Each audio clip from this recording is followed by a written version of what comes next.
Hi students, so RTPs for November 2021 are out. Like always, we are not the first one to be coming out with a discussion of that because we take our own sweet time to be developing the notes and to be bringing you all the answers, okay, that you all can be writing in exams, not exactly copied from the institute, far better answers with the explanation of each and everything. And if there are any mistakes, then in that case, we try to rectify those things and then we come out with proper notes and proper solutions of everything. These notes will be there on our Telegram channel also. There are 11 questions in all. Now, sir, is the RTP tough? Is there any new thing? Honestly, this is one RTP whereby nothing new is there. Okay, yes, in one of the questions, that is a question on standard costing, some good sum is there, but apart from that is actually like, quite a standard thing.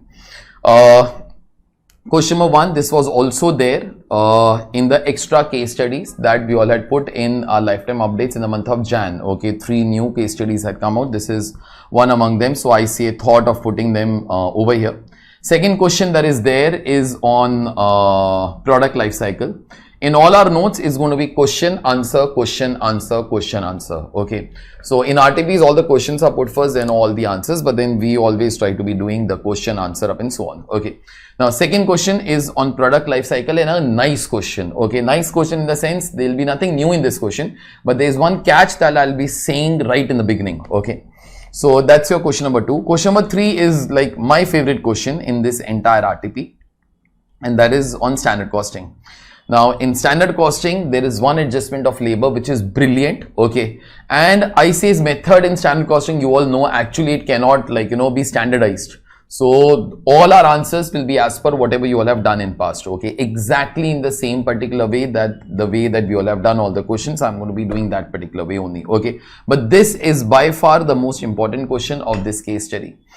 Then one thing, all our questions will be in brown color, all our answers are going to be in blue color, like all my previous RTPs also.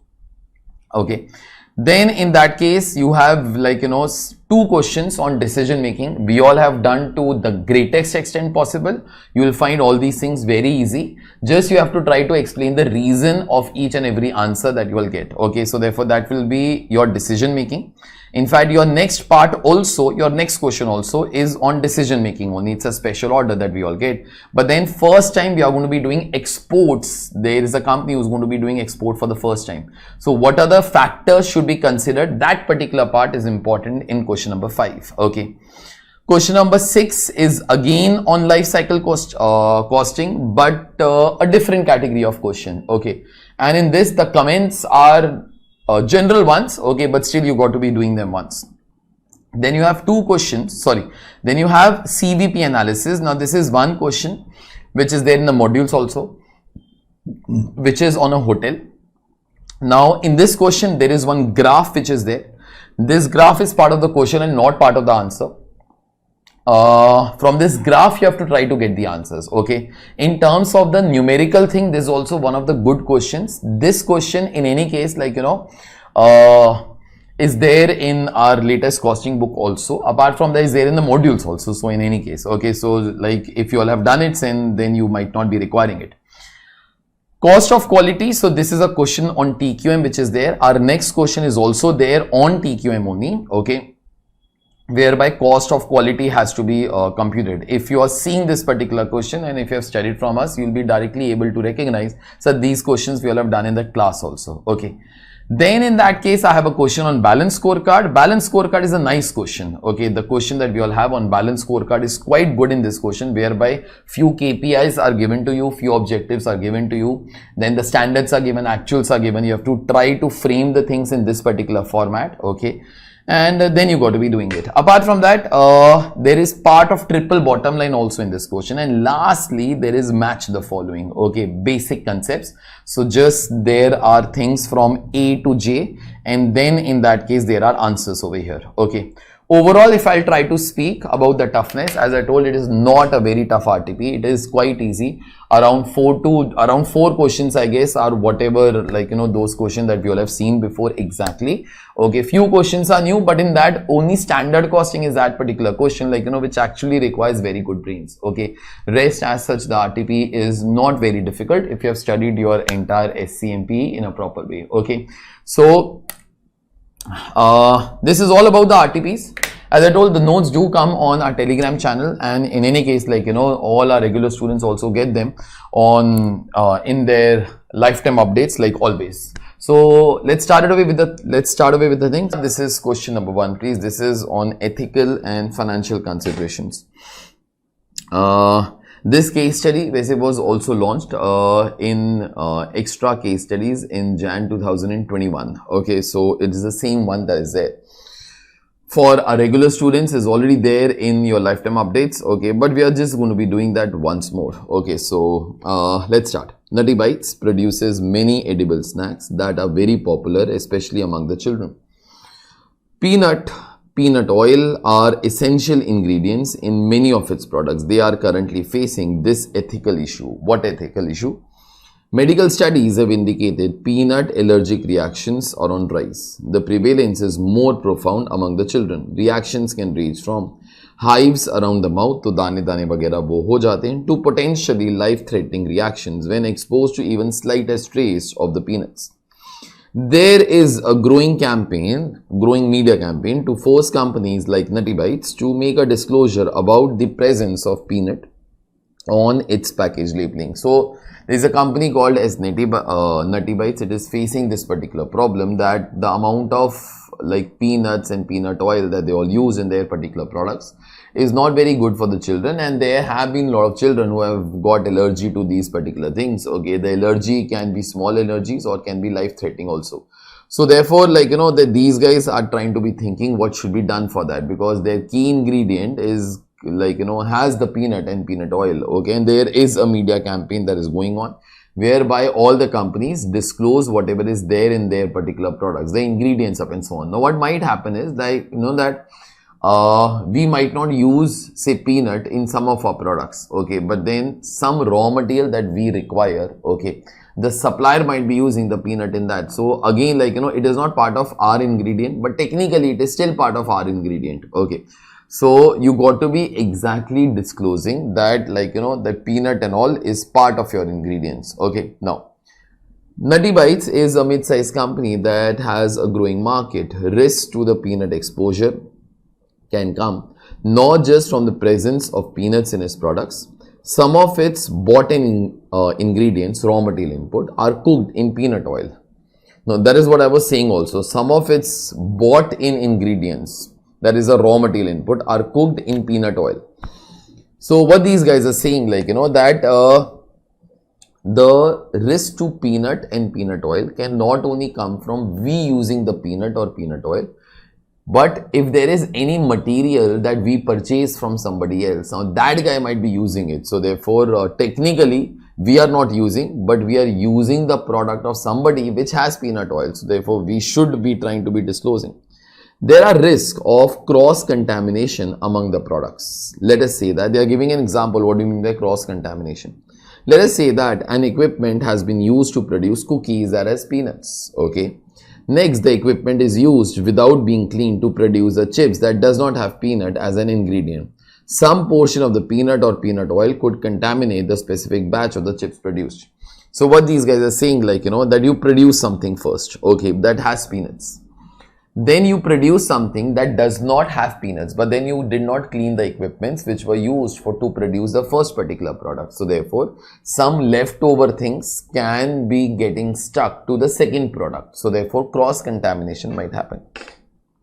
Since label of the chips would not mention peanut as an ingredient, it poses a potential risk of causing allergic reactions to a customer unaware of this contamination. Now, this point, what those guys are saying, if suppose some customer is consuming that second product does not even use peanut or peanut oil, but then whatever we produced in the first batch, which had peanuts, okay, some amount of peanut or peanut oil can be coming as part of the second particular product, although second product does not have peanuts, okay.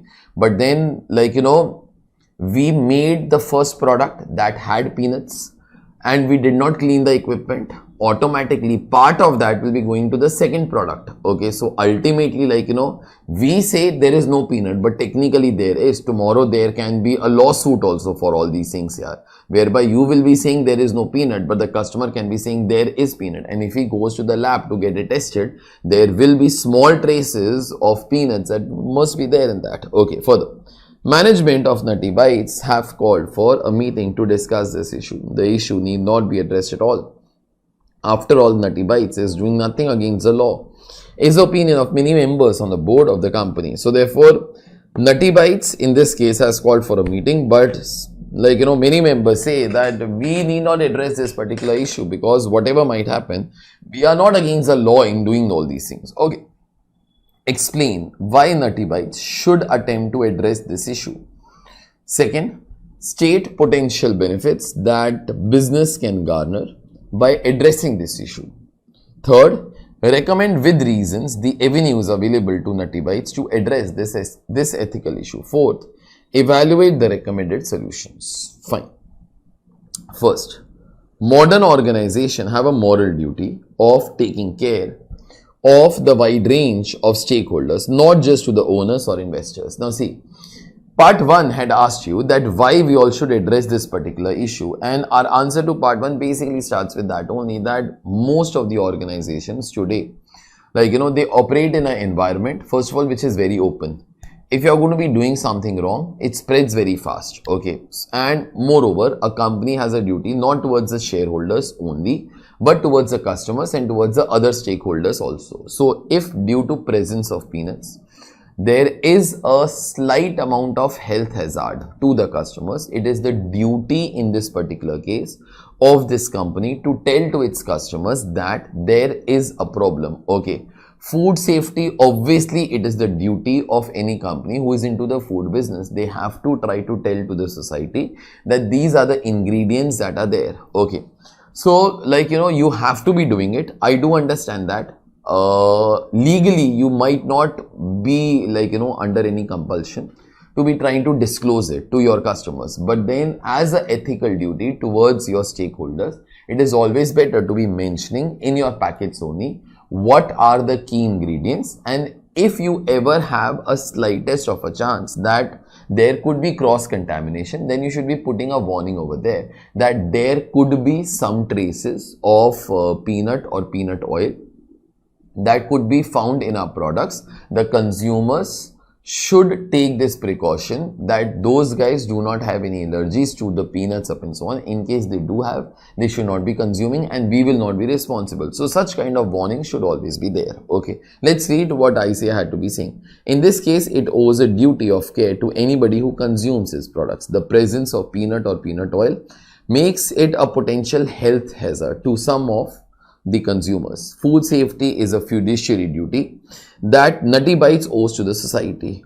CSR is the duty of an organization towards the wider community. So like, you just had to be saying that why, like, the Nutty Bites have to try to address this issue. Second, state potential benefits that business can garner by addressing this issue. Obviously, there are a lot of benefits if you're going to be doing this particular thing. Okay, there are a lot of benefits that will be there. I think the first one that will be there, if you're going to be disclosing it, then in that case, in future, if there is any legal action, then in that case, like, we will be able to avoid any kind of penalties. Okay, there is one single thing, like, I will be saying in terms of financials. Okay, in terms of other part, obviously, like, it will help us to avoid bad publicity that could damage the company once it starts to spread. As I told, it's an open world today. Okay, one problem and it starts to be spreading very fast. Okay, so I think due to that also,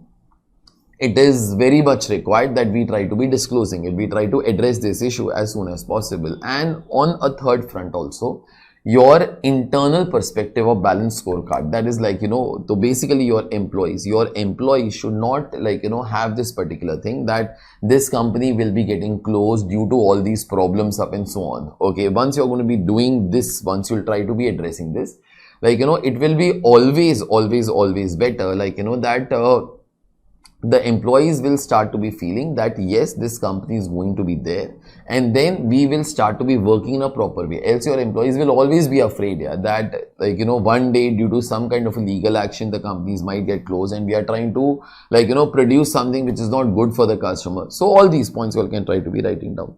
Let's see what ICA has written. Addressing this ethical issue will help the Nutty Bites to become a morally responsible organization. The long-term benefits could be avoid bad publicity that could potentially damage its reputation and brand image, avoid potential legal action for tort. Tort means a wrongful doing, okay, committing a civil wrong. Operating environment within the business is more ethical, giving a sense of well-being to its employees, okay. Now that's your part 2 of the question. Part 3, recommend with reasons the avenues available with Nutty Bites to address the issue. So those guys saying what options does the company have to address all such kind of issues. So whatever you all think, like, you know, the company should do, all those actions you all should write over here. I think the first action that you all should be writing is that there should be a clear warning on the boxes of this particular company that peanut oil or peanut is being used in these particular products. So anybody who is allergic, okay, should not be consuming these products, okay. And even on the products which do not use the peanut or peanut oil, then in that particular case, company should still be disclosing a warning that there could be slight traces of peanut or peanut oil. So therefore the consumers should be consuming these products at their own risk, okay. This will help them in avoiding any such kind of legal actions in future, and I think those people who will be having a problem or allergy with such kind of products, they will not be consuming them only, okay. I think that should be the first thing that we all should say. Second thing in this case, no, I think so that companies should try to segregate those particular products which use peanut oil, okay, and which do not use the peanut oil. So therefore the risk of cross contamination is not there only, okay. That is one thing the company should try to do on an immediate basis. Obviously for that equipments will be required separately for those particular kind of products and which have the peanut oil, and those particular products which do not have. So you should try to be doing this thing. I know that it will require more investment, but then it might address the issue on a permanent basis, and if possible try to have staff also which is separate. Staff which, like, you know, cooks or makes those particular products which have the peanut oil, and staff which does not, okay. In case such huge investment obviously is not possible, then in that case, like, you know, you can try to give gloves, you can try to make few of the rules, like, you know, that once these products have been made which have the peanut oil, then the equipments will be properly cleaned, inspected, checked, okay, and then only the new products will be made which do not have the peanut oil, okay. So that could be one thing that you all can be writing. One more thing that comes to my mind, that try to produce the goods which have the peanut in slightly larger quantities, okay. This will try to be ensuring, like, you know, that frequent changes as such are not happening, okay. Now that could be a third point that you are going to be writing. Fourth, if you are going to be thinking, say, about the balance scorecard, then I try to be thinking there could be a future angle to this. A future angle means, like, you know, that try to do your proper research and development to try to find out, is there a way, like, you know, whereby we can try to avoid this kind of, like, you know, an allergic reaction, whereby, like, you know, you might have to do some kind of research in medicine or something, okay, whereby can something be devised in such a way that if that particular thing is mixed with the peanuts, then in that case the allergic reactions will not be there. If this research can be successful, obviously that can, like, you know, take the company to a new level only as such, okay. So that's what we are going to be writing. So my first suggestion, a clear warning in the ingredient box that factory uses the peanut oil while manufacturing some of its products. They should be included even in the products that do not contain the peanuts to avoid any harm due to risk of cross contamination. So that's what I told also. Customers who suffer this allergy would then be aware of the potential risk of consuming the products of Nutty Bites. Protection from potential lawsuits counters any loss of business for Nutty Bites. So what these guys are saying towards the end as such, like, you know, that we know that in all these things, some customers ultimately might not buy our products because they'll be thinking that it might cause allergy. But they're saying that there will be loss of revenue, but then this loss of revenue will get compensated by any kind of lawsuits that could have come to us had such warning not been given. So therefore, in end, like, there might not be a financial loss, because if we will lose the customers, we'll lose the contribution. We'll also save the cost of the lawsuits. Okay, that's first. Second, part B. Segregate the areas to have separate processing lines for the products with peanuts, okay, and those without it. If possible, have segregated staff for the two production lines in order to avoid risk of cross-contamination. Okay, if this is not possible, staff should have have to be well trained on the risk of cross-contamination. Gloves need to be provided while handling the materials during the production of the food product. This should be changed each time staff handles the products from peanut variety to the non-peanut variety. Okay, now, well, we'll understand, like, if suppose you all go to McDonald's also, like, that these guys are being very careful about that. So, like, if suppose there is some guy who's trying to make a burger which is a veg burger and a burger which is a non-veg burger. So therefore, before these guys will switch over, they will be changing the gloves. So therefore, like, there is as such no risk of cross-contamination. These are the things that most of the big companies try to be taking care. So therefore, in future, there is no problem. Okay. Then equipment should be thoroughly cleaned while switching the production from one variety to another. Fewer changeovers in the production cycle, that is producing the products in large batches, reduces the number of switches during the production of different varieties of food. That was the third suggestion that I had given as such. Fourth, now this thing I should have told, I think. Okay, even the storage of the peanut material should be segregated in this particular case and monitored to avoid cross contamination. So therefore, you can try to have separate storage areas, okay, for the products which do contain peanut and which do not. Now the same thing should be happening whenever you're storing the material also, in fact. Okay, and same thing should be happening whenever you're storing the finished goods also. Okay, so therefore, like, that whenever you are purchasing the material which has peanut, that should be segregated from all other materials. So therefore, the cross contamination does not happen. And suppose once your products are made, until the time they are packed also, products which have peanut and the products which do not have peanut should be kept separate. So therefore, like, there is no risk of the cross contamination. Like, sometimes it might happen because they are in a food business or something. If suppose, like, there is a product, okay,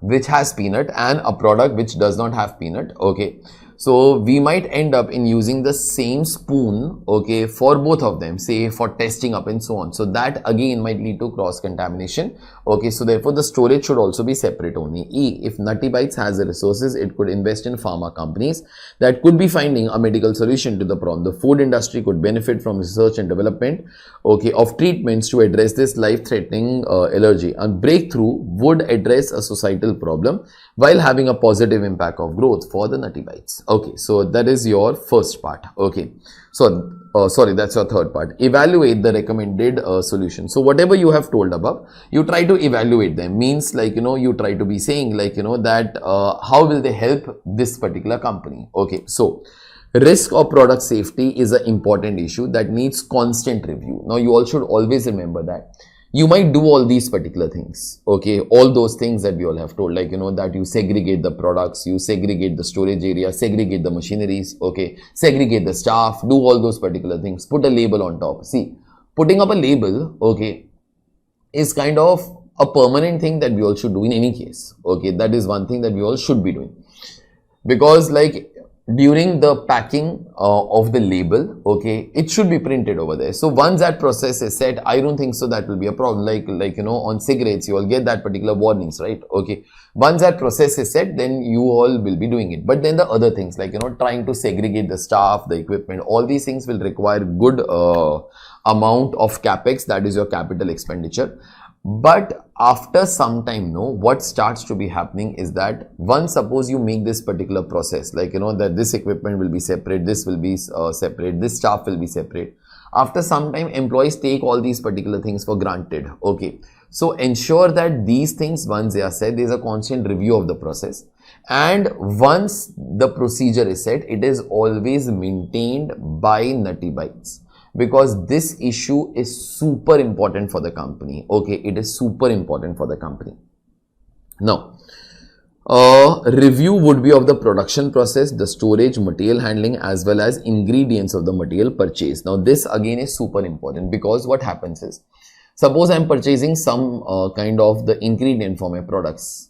Abhi, my supplier might not disclose to me that there is peanut in that. So therefore, there has to be a robust review of the suppliers that supply you the ingredients.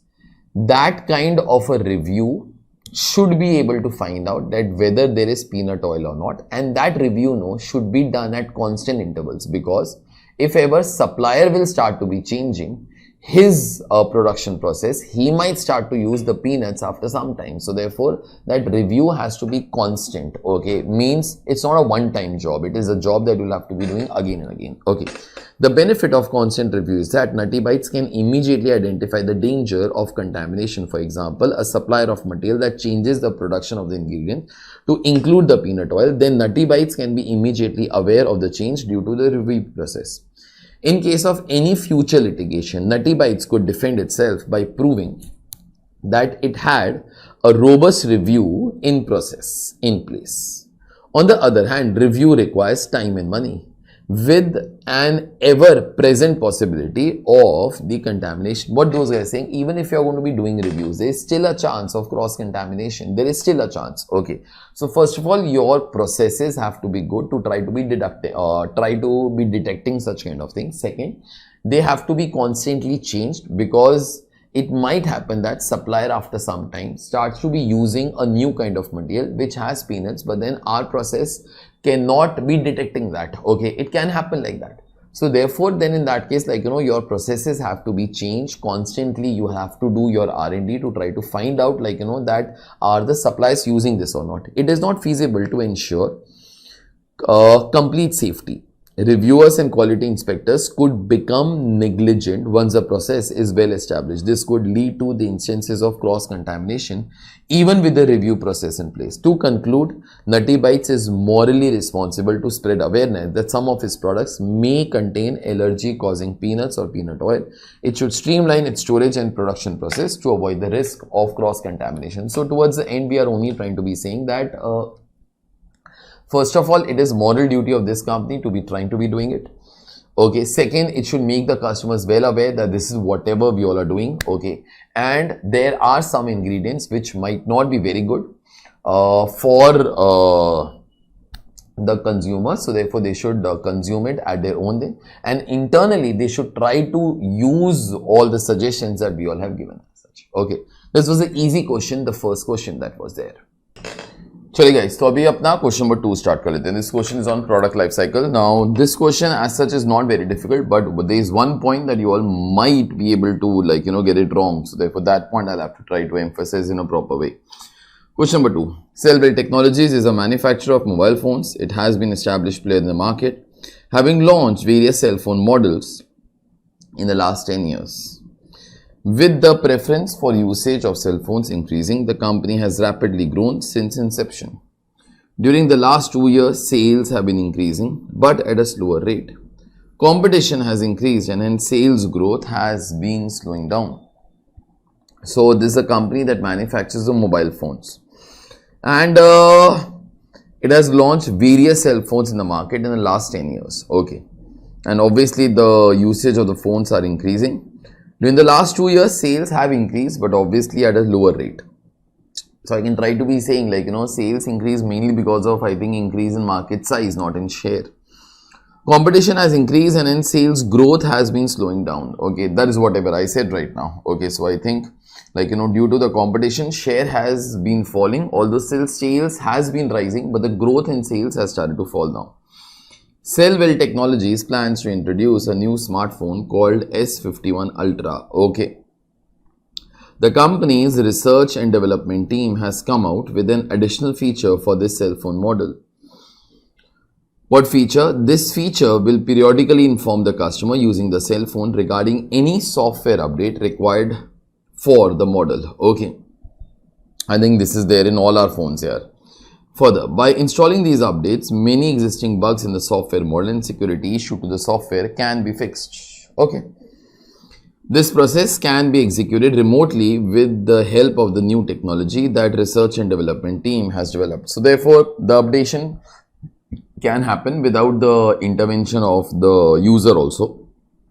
and the backend team will be able to update it from a remote place. I think that is whatever happens in today's world.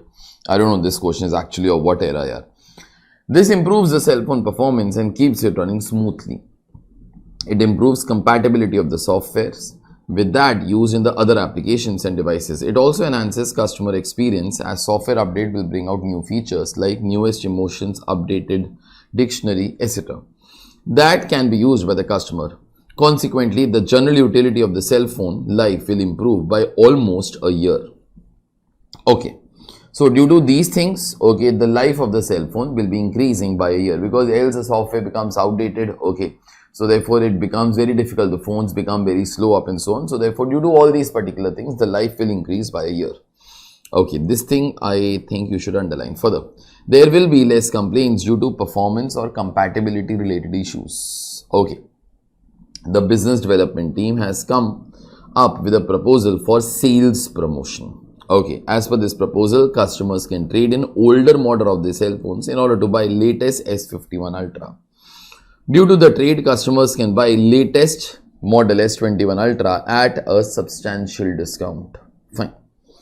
After discussion with the research and development team, they decided to conclude that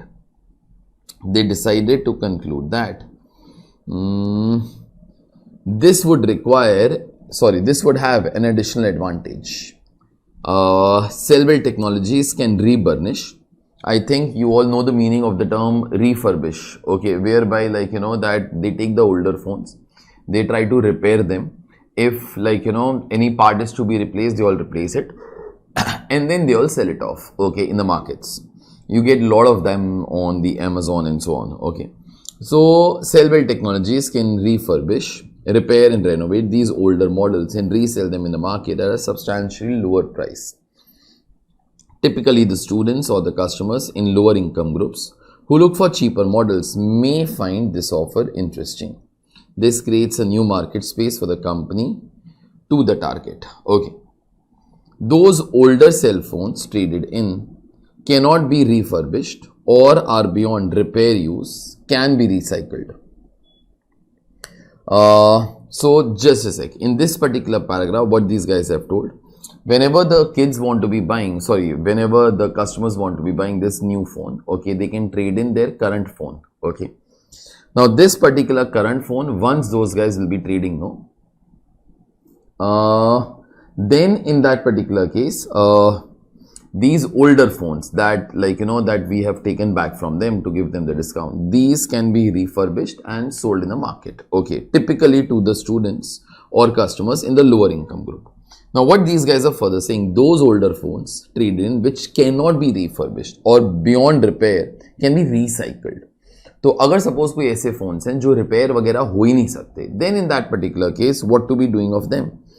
Various parts of these phones can be recycled and fitted into the new cell phone models that are being made. Any cell phone model contains various precious metals like gold, copper, platinum, as also the rare elements like neodymium, terbium, to name a few. Okay, there might be.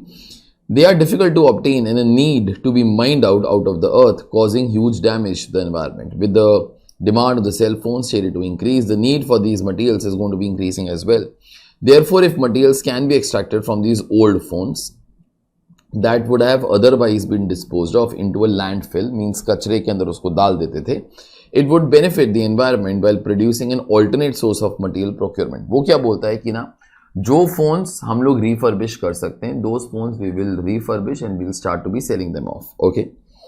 Now that is one thing. Second thing in this particular case is that जो phones हम लोग refurbish नहीं कर सकते हैं, okay, जो phones हम लोग refurbish वगैरह नहीं कर सकते हैं, वो वाले जो phones हैं, okay, उसको हम लोग recycle करके उसके से precious materials वगैरह we will start to be removing. So therefore this will be providing an alternate source of material because these materials are very rare, okay, so company has to do mining to get these particular materials. Since billions of cell phones are used globally, every small measure makes an impact. With increasing awareness about the environmental hazards, such a proposal is likely to find support among the customers. It is also helpful to improve company's brand image. Both the proposals to introduce software upgrade in the cell phone as well as trade-in sales promotional offer are unique and no other competitor has such features in their products or have made such offers yet. Okay. Required. Identify the life cycle of Cellwell Technologies. Justify your responses with reference to the case facts. Okay. Discuss the impact of the decision to allow trade-in of the company's older cell phones on the product life cycle of such phone models. Okay, I'll just repeat this particular part. Identify the life cycle phase of, now this word is too important, Cellwell Technologies Limited. Justify your responses with reference to the case facts. वो लोग तुमको ये पूछता है कि ना ये वाली जो कंपनी है ना ये किस लाइफ साइकिल के अंदर है. वो लोग ये नहीं पूछ रहा S21 अल्ट्रा का लाइफ साइकिल क्या है. इनफैक्ट उसका लाइफ साइकिल तो इंट्रोडक्शन ही है बेटा, बिकॉज अभी तक वो लॉन्च भी नहीं हुआ. हम लोग लॉन्च करने के बारे में उसको वो सोच रहे हैं, तो इंट्रोडक्टरी स्टेज ही चल रहा है उसका. ओके, लेकिन उन लोगों ने ये चीज पूछा है, identify life cycle phase of Sellwell Technologies and justify your response with reference to the case facts. Okay, तो ये वाला जो कंपनी है किस लाइफ साइकिल के अंदर है. मेरे को वैसे जरा बोलो, ये कंपनी क्या अभी अभी स्टार्ट हुआ है? नहीं. If you read the first paragraph, I think उसको 10 years वगैरह तो वो हो ही गया कुछ ऐसा मेरे ख्याल से. It is written right in the beginning only of the question. Okay, so obviously it is not in the introduction stage, and I think now the competition is very high. If competition is very high, I think so, like now the sales have also started to increase, but at a lower rate. Okay, and there is a lot of competition. Now this usually happens in a maturity stage of any company, okay, whereby the competition is on all is high. I'll read part 2, I'll come back then to part 1. Discuss the impact of the decision to allow trade-in of companies' older cell phone models on the product life cycle of such phone models.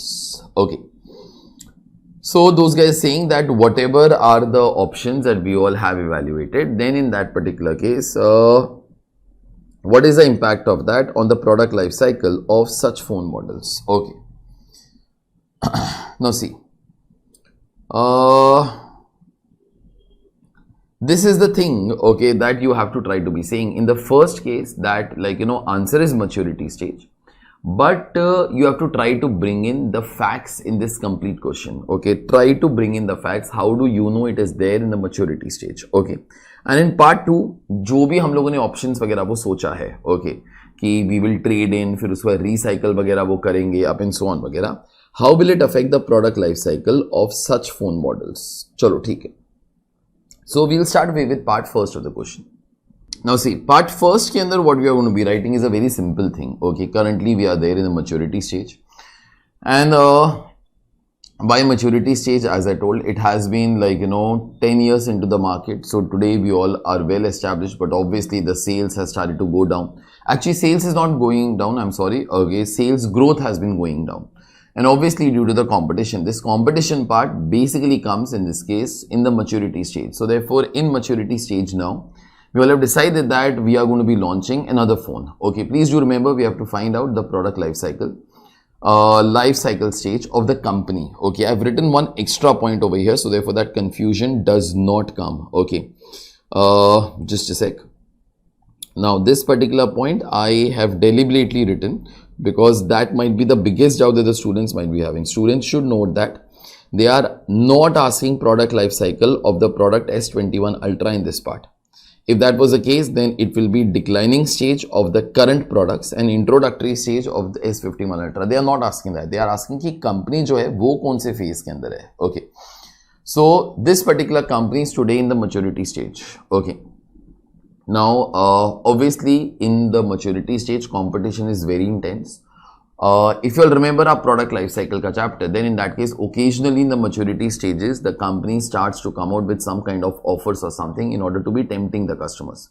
Now in this case I think that offer itself is a product. We are about to be launching a new product S51 Ultra, which is far superior as compared to whatever the customers will offer. So it's kind of a product differentiation. Now along with that we are going to be having some other advantage also. And what is that particular advantage? ये वाला जो phone है उसके ना एक feature है that कि वो रिमोटली अपडेट हो जाएगा. Now this feature okay makes it very different as compared to the products that the company is offering currently, okay, and as compared to the competitors also. This will also extend the product life cycle by 1 year, okay.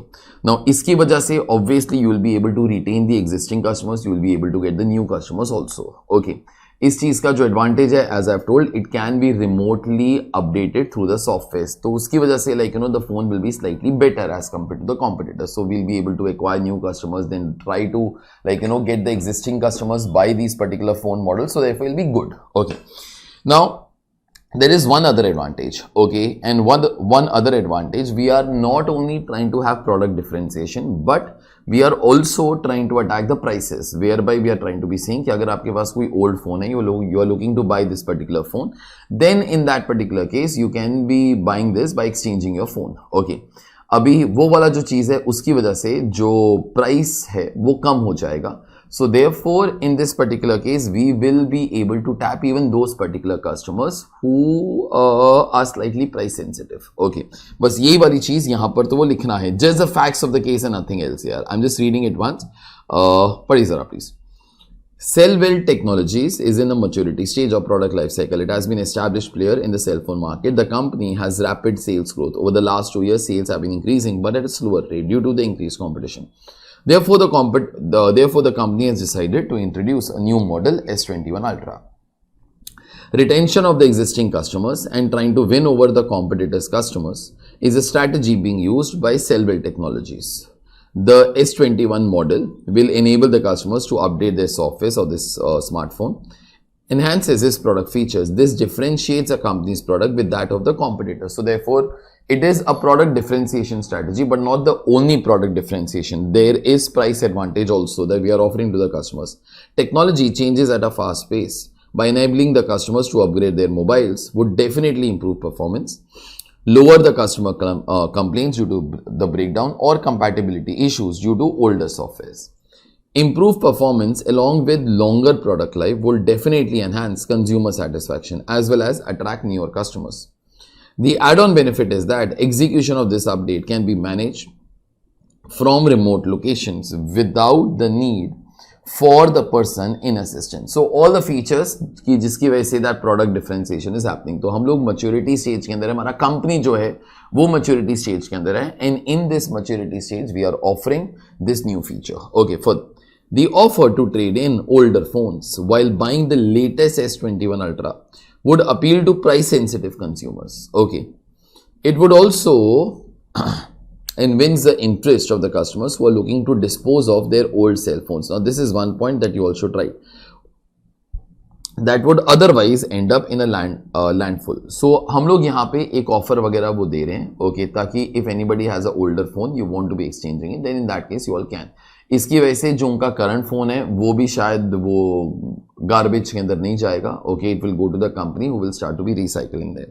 This trade in offers a monetary benefit in form of the discount. This sales promotion to trade the old phones in price for the latest S21 ultra will definitely help the company to effectively compete with its competitors. याद रखना, maturity stage के अंदर ना everybody, okay, your competitors up and so on, okay, everybody now is very active. Okay, means like that everybody has a certain amount of market as such. Okay, so therefore it's very difficult to be grabbing the market share because there are many players. Okay, the market has matured, and in this case what starts to be happening is that that everybody is offering the same particular products. So therefore this kind of a new product will be helping the company to gain edge over the competitors, especially during this particular stage. Okay, अगर you are saying the introductory stage, you are the first company who has launched the mobile phones, तब तो आप लोगों को first mover advantage वो मिलता ही है.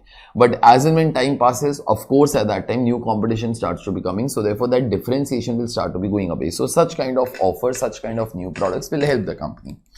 Cellwell Limited would have the first mover advantage in the maturity stage, okay, by implementing both the product enhancing as well as differentiation features in model S21 Ultra as well as trade-in options to the customer. So actually we are trying to do product differentiation also, and we are trying to play on to that the price thing also. Okay, this shows that management has a clear plan on how effectively to beat the competition. This indicates that company is now in the maturity stage of product life cycle. Now product life cycle means entire phones, all the phones that you manufacture is taken as one single product only, okay, as one single product. That's why you had to mention the life cycle phase of the company, life cycle phase of the company, okay. Second, अपना जो second part था वो क्या था? Discuss the impact of the decision to allow trade-in of the company's older cell phone models on the product life cycle of such phones. I'll read this part once more. Discuss the impact, okay, of decision to allow trade-in of company's older cell phone models on the product life cycle of such phone models. देखो, जो पुराने वाले phones हम लोग वो लेते हैं ना, okay, how will this trade-in offer basically help, okay, in increasing the life of the older phones? Okay, see. Now, most of the things in every case study, you will be able to get from the question itself. Okay, so that's what we are trying to be saying right now. Listen.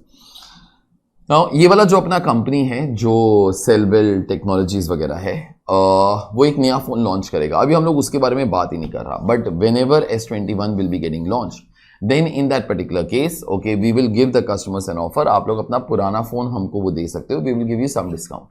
Now, the moment we are going to be getting the old phone, there are two uses of that. First, we will try to refurbish the models. Okay. That is one thing. Second, if the phones cannot be refurbished, we will try to recycle it. So, whenever we all recycle, we'll be able to get those precious metals up and so on. I think by refurbishing, obviously, we will be able to extend, okay, the product life cycle. Because we are trying to repair, then some parts जो शायद खराब वगैरह वो हो गए, like display वगैरह, okay, those parts we all can try to replace and sell the phones in the market as the refurbished phones, okay. उसकी वजह से obviously product life cycle जो है वो बढ़ जाएगा, और ये वाला product life cycle तब तक बढ़ जाएगा till the time I guess these refurbished phones will also become useless, okay. But definitely this particular move of the company will extend the product life cycle, okay. This is your first thing that is to be written.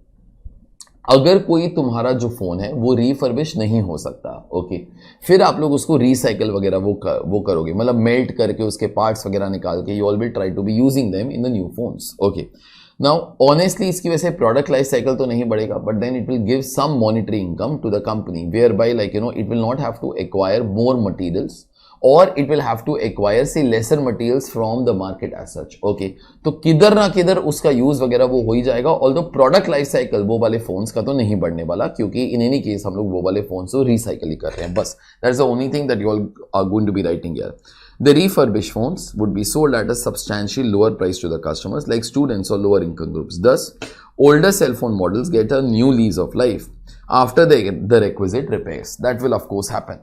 This extends the product life cycle by a further time until they are of no use to the customer at all. In case of the phones that are completely of no use or completely dead, the usable parts are being recycled into existing products.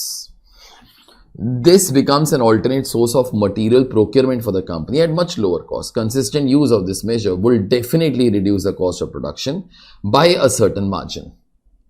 The product life cycle of such phones is not being extended. However, they continue to provide the company with the help of recycling process. Okay, now ये एक चीज है. Apart from that, एक चीज जो आप लोगों को लिखना ही चाहिए, क्योंकि वो क्वेश्चन के अंदर भी है, इसकी वजह से अपना जो environment है वो भी यहाँ पर वो बचने वाला है, because these are the precious metals, okay, which have to be extracted from earth, which have to be mined from earth, okay. तो अभी वो वाली चीजें थोड़ी बहुत कम तो वो हो ही जाएंगी. तो उन लोगों ने वो लिखा भी था, every small effort is worth it यार, okay. So the intangible benefit of this measure would be positive impact that recycling will have on the environment, a move that will definitely enhance company's branding image. Now this was one thing, like in the world, Nokia had started also. When Nokia had started with this kind of a thing, like the exchange scheme for the first time, many people, like जो लोग phones वगैरह फेंक देते थे, they started to exchange it. और Nokia वही वाला काम करता था, वो वाले phones को लेके they used to refurbish it, okay.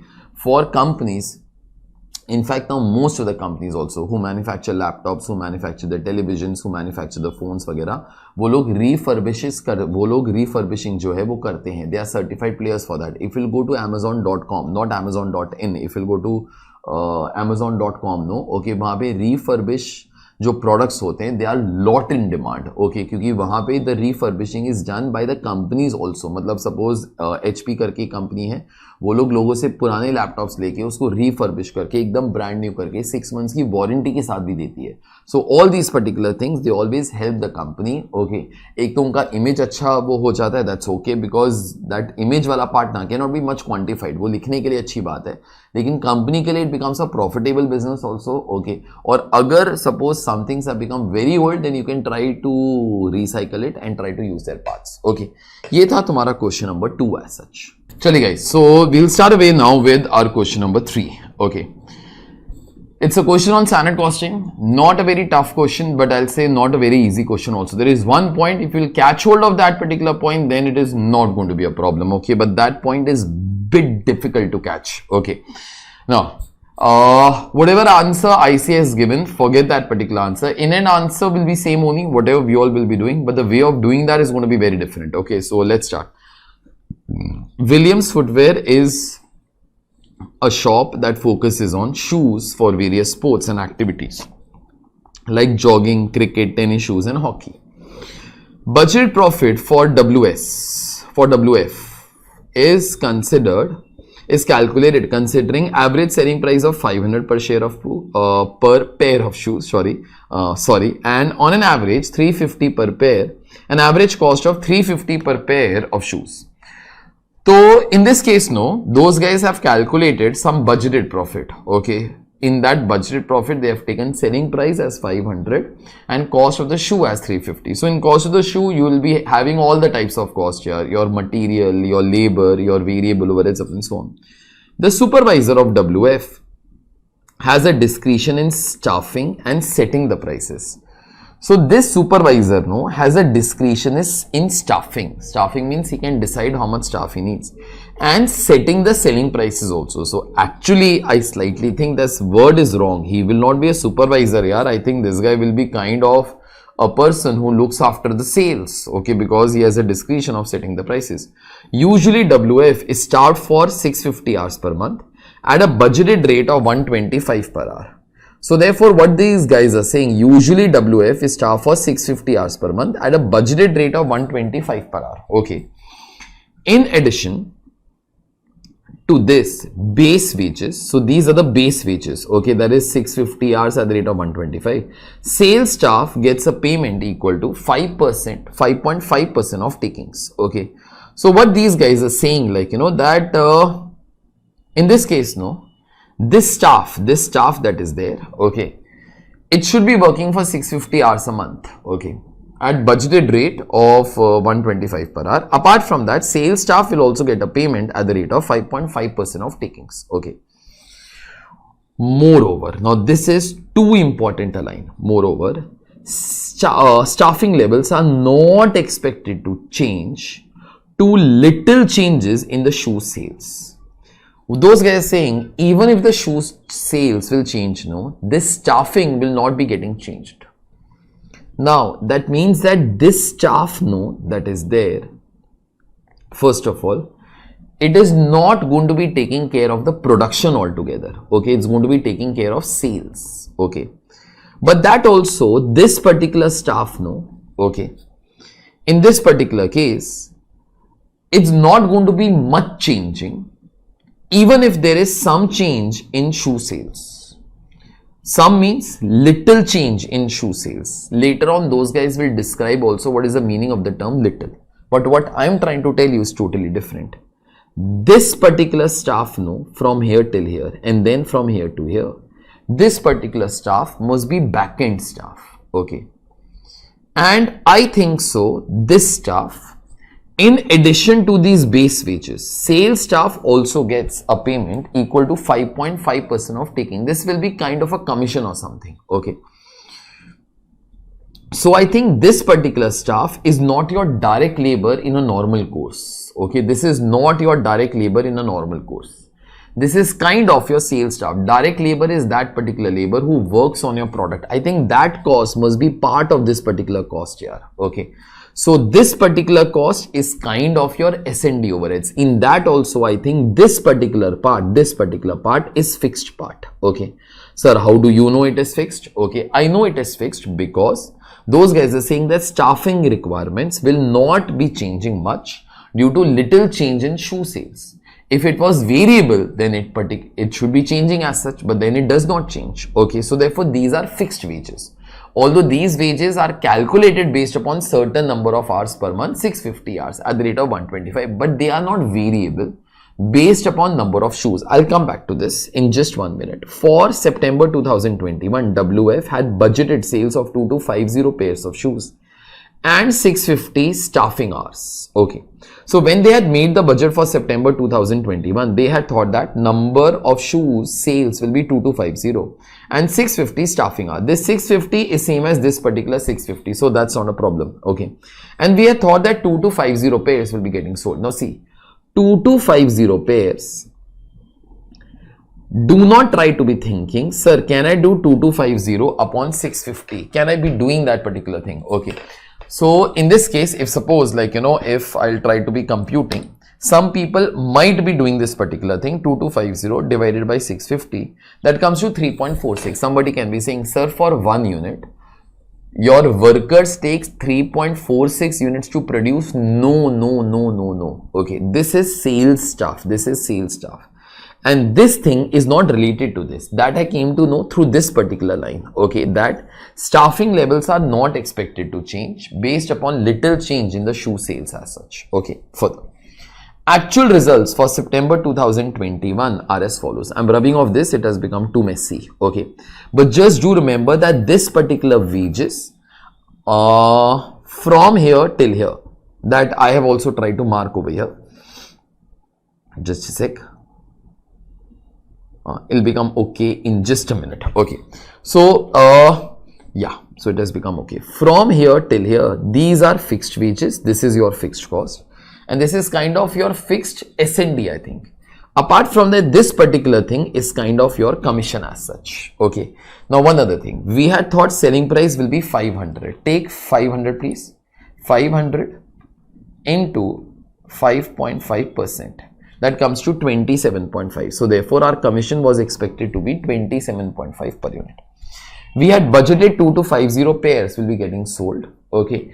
And 650 staffing hours will be there. Actual results for September 2021 are as follows. Pairs of shoes sold 2500. Okay. Revenue 12 lakhs. Okay. Less cost of shoe. Staff additional payment. Staff base wages at the rate of 125 per hour. So actual profit in this particular case was 230875. Now one thing that I'm going to be doing, I am going to be dividing some figures by this. This is actual revenue divided by 2500. Please do it. I think that should be coming to 480. Further, 825 divided by 2500. I think that should be coming to 330. Staff additional payment 66,000. I think if you'll be taking 12 lakhs, doing 5.5% of that. Okay. So therefore that additional payment is like your commission, no? Okay. So 12 lakhs into 5.5%. That comes to 66,000. Okay. So therefore this particular figure is 5% of 12 lakhs. Okay. So that comes to 66,000. In any case, 66,000, you can also do one small thing. Divide 66,000. By 2500. I'll write on that particular figure, it'll be better for me. So therefore 66,000 divided by 2500, if I'm going to be doing this, so 66,000 divided by 2500, that comes to 26.4. Obviously 26.4 I can also get as one more way. Take 480 on calci please, into the commission rate of 5.5%. I think that will be coming to 26.4 only. Okay. So this particular figure is 26.4 over here. Okay. Now, so therefore we had to pay a commission of 27.5, but obviously we lowered the price. So therefore this was 26.4. Further, less staff base wages at the rate of 125 per hour, 78,125. Pick up your calci. 78,125 divided by 125. So therefore in reality it was 625 hours. Okay. Actual profit was this much. Do remember that this particular cost is fixed cost. It is not your normal direct labor cost. Okay. Now one other thing. Note little changes. This is that word, little changes in shoe sales specified as plus or minus 12%. Okay. So those guys are saying that even if there is 12% up or down, staffing levels are not expected to change. That is whatever the problem says. Okay. So you all can do one thing. It was supposed to be 2250. It reached till 2500. Take your calci. There was an increase of 250 divided by 2250 percentage. That comes to 11.11%. Can you say 11.11% is within 12% range? No. So therefore, even if sales have increased by 12%, no, staffing requirement would not have changed only. So therefore, we should have taken 650 hours. Okay, means staff should have worked for 650 hours. And we should have paid them at the rate of 125 per hour. But then in reality, my staff worked for 625 hours. Okay, at the rate of 125 per hour, we all paid them. Okay. Now do remember, again, might be for the fifth time I'm saying, this cost must be a fixed cost. Okay. This particular cost must be a fixed cost required. Prepare a reconciliation statement of budgeted profit to actual profit. We will solve it up in our own way, the way that we all have done our standard costing. Comment on supervisor performance. Okay. I think so in this case, supervisor will be mainly in charge of sales. Okay. Even if suppose we have to be mentioning about the cost, we will be doing that. Okay. I see actually I should have mentioned that what is the duty of the supervisor. Okay.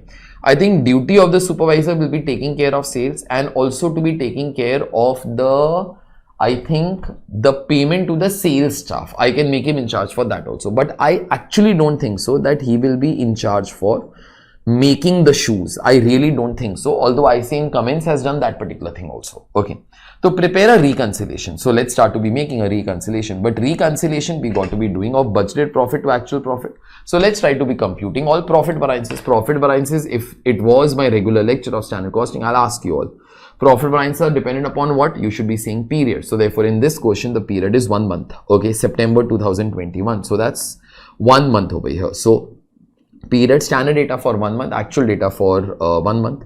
Selling price, in this case 500 and 480. Okay, I think I have written those particular things on top. This 500 was given to you in the question, 480 we computed also. Okay, 480 was over here, this 480. Okay, then variable cost. I think there are two completely variable costs. One is that shoe cost. Okay, so shoe cost in this case was supposed to be 350.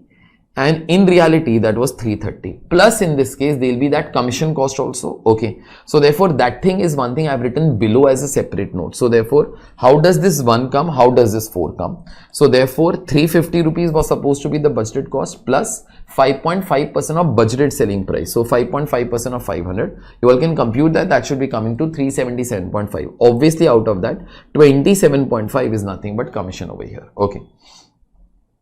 Further, in this particular case, fourth thing, this is 356.4. Out of that, 330 is nothing but in this case your actual cost of the shoe plus 5.5% of 480. Okay, I think that 480 5.5% we computed over here as 26.4. Okay, that 26.4 we all have written over here. Okay.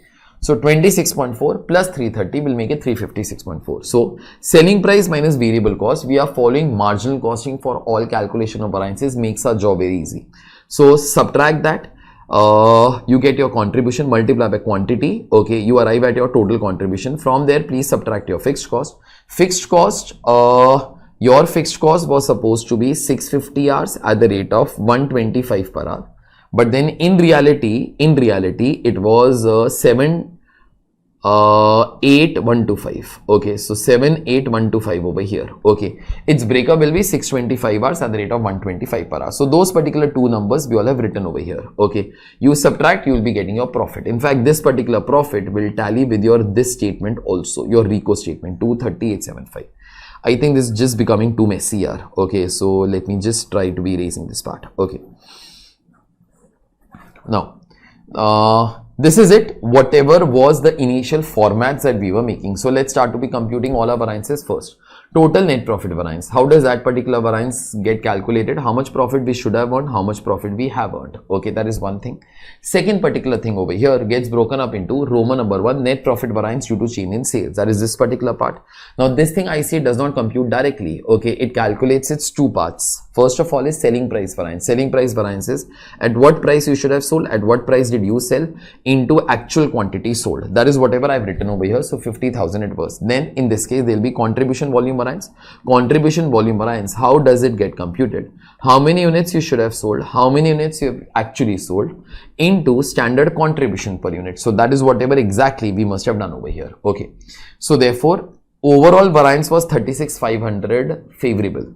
Selling price variance, we have sold at a lower price, so therefore we lost 50,000. Okay, contribution volume variance, we should have sold 2250, we sold 2,500. For every unit we have earned 122.50, so therefore this is favorable. Okay, further, net profit variance due to change in cost.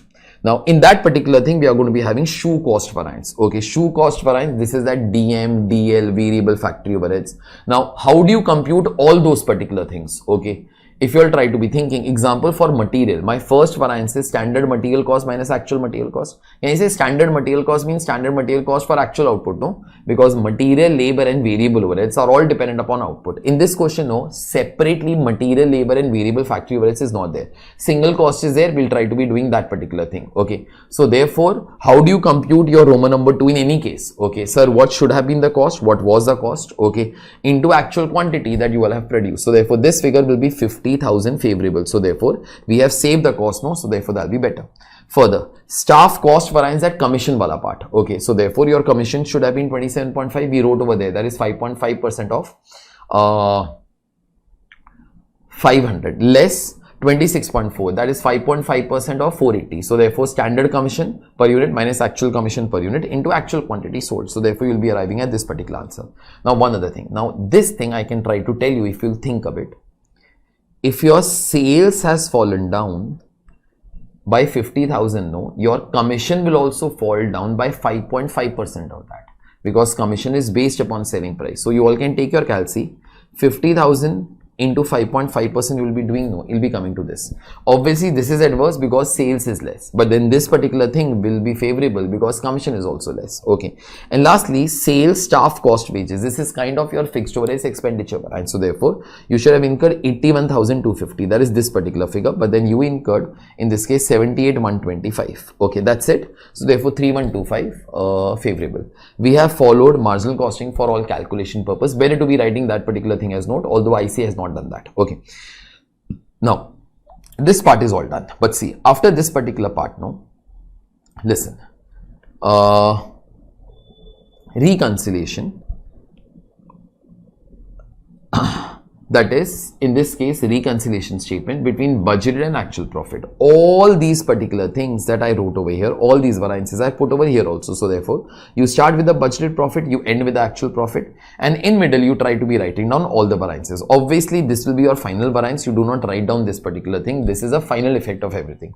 We will be writing this, we will be writing this, apart from that we will be writing this, apart from that we will be writing this, apart from that we will be writing this, and that is whatever I have done in the RECO statement. Okay, we usually make RECO statement slightly more detailed, whereby we have a separate column for adverse, separate column for favorable. In this question might be it is not required because there are only 5 variances for us to be writing here. Okay, total of all these particular things is your 36,500 as such favorable. Okay, now see what those guys are saying. Comment on, see what those guys have told. Comment on supervisor's performance. So please only comment on performance, nothing else. Now see, I'm only going to be seeing this particular data and I will comment. Okay, there's nothing else. See, first of all, no, we have lowered the selling price, so therefore we lost 50,000 rupees. Okay, now if you'll try to be thinking, we should have sold at 500, we sold at 480 into 2,500. So therefore company has lowered the selling price, due to which company lost 50,000. But I can see this particular thing in an other way also. If company sold the product at 20 rupees per unit less, it also saved 20 rupees in terms of cost. Okay, this is how you have calculated your shoe cost variance. Okay, so I can try to be saying it could have happened that company realized that its actual cost is lesser, so therefore it passed over the cost benefit to the customer. I hope you understand. Okay, That is why you can easily nullify this particular figure and this particular figure. I know that I lost out on sales, but it could be that in this particular case, our cost was less. So therefore, we thought of passing, in this case, the benefits to a customer. Now, do remember that due to this, this variance is favorable. Why? You should have sold 2250 units. You sold 2500 units. Okay. In this particular case, standard contribution. Now, you all will understand, if you lowered the price, demand should rise, no? And demand has increased. We should have sold 2250, we sold 2005. Now, all these things, no, will have long-term effects. They will have long-term effects. Okay. So therefore, company has done good. Okay. Till now, if I'll nullify this and this thing will become zero. But then company sold more number of units, due to which it got this much amount of extra contribution. Fixed cost remaining same, this much amount of extra profit. Third, in this case, obviously, if your sales was lower because you lowered the selling price, commission will also be getting saved. That I told you all before also. And I think this guy, has done good job in getting his work done from the staff. Staff should have worked for 650 hours. He made them only work for 625 hours. In fact, for higher level of sales here. Okay, so therefore 650 minus 625 into 125. He has saved 25 hours of wages of these particular people. So overall, I still think that supervisor has done a good job in this entire month. Okay. I don't think so there is anything to be complaining. Somebody can be saying, so there is something to be complaining. No. But then as I told, might be this particular thing is because of this. He saved the cost. Okay. So he thought that let's pass over this particular benefit to the customer. Okay. The moment you start to be doing that, obviously your sales is going to be rising. So therefore in end, this was good. I can still be saying that overall, sales department might have lost. If I'll do this particular thing, net effect will still be adverse. Okay. Overall, you can be saying, sir, it was still adverse, sir. Okay. But then I can still be saying that it was not that bad because this particular thing actually got funded by this thing. I'll just rub off this particular thing. What I'm saying, this thing must have got funded by this thing. So therefore, overall, it was not that bad as such. Okay. Now that is whatever you have to be writing in comments. Okay. That's it as far as your question, this particular thing goes. Okay. Now next. Question number 4. Now, this is on relevant costing, might be the easiest question. We all have done 100 times tougher than this particular thing. Okay, so we'll directly just finish it off. I'll be explaining the logic of them. In end, the logics are given to you in form of notes that you'll have to be writing in exams. Okay, please read. Felicity Limited is a chemical manufacturing company. It has received a special project that needs to be completed and executed 3 months from the time it is accepted. The management has to communicate its acceptance or rejection of the project within few days. They have approached you, the management accountant, to work out costing for this project. Okay. Following is the information available. First, financing. The company would require short-term overdraft of 5 lakh rupees immediately in order to execute the project. Okay. Bank charges on interest of 10% per annum on this overdraft. The overdraft facility will be needed for the duration of the project, that is 3 months, and would be repaid in full at the end of 3 months. So therefore, for this particular project now, you will require some working capital. You don't have money, you will take a overdraft facility of rupees 5 lakhs and you will be paying 10% interest on it. So therefore, 5 lakhs into 10% into 3 by 12. I guess that particular thing should be 12,500. That's it. Further. Second, materials. Felicity Limited has a stock of inventory of 5,000 kgs in hand that is not of immediate use. It can be sold as scrap in the market at the rate of 250. Okay. The special project requires 3,000 kgs of this inventory, which can be replaced at the current market price of 300 per kg.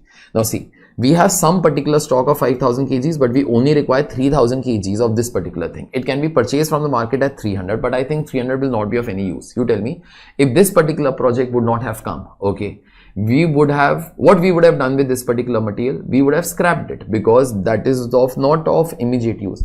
If we would have scrapped it, we would have got 250.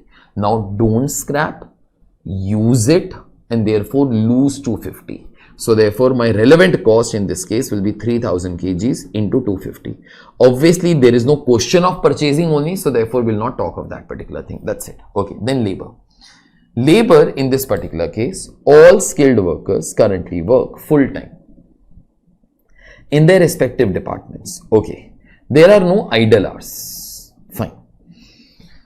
For this special project, 5 workers would be needed from other department. They would devote 2000 hours of labor time for this particular project. Okay, the cost of the labor is 300 per hour. So 2000 into 3000, I guess, will be 6 lakh rupees. So therefore, we require skilled workers from other departments, and then there are no idle hours. So therefore, these workers have got no spare hours, beta.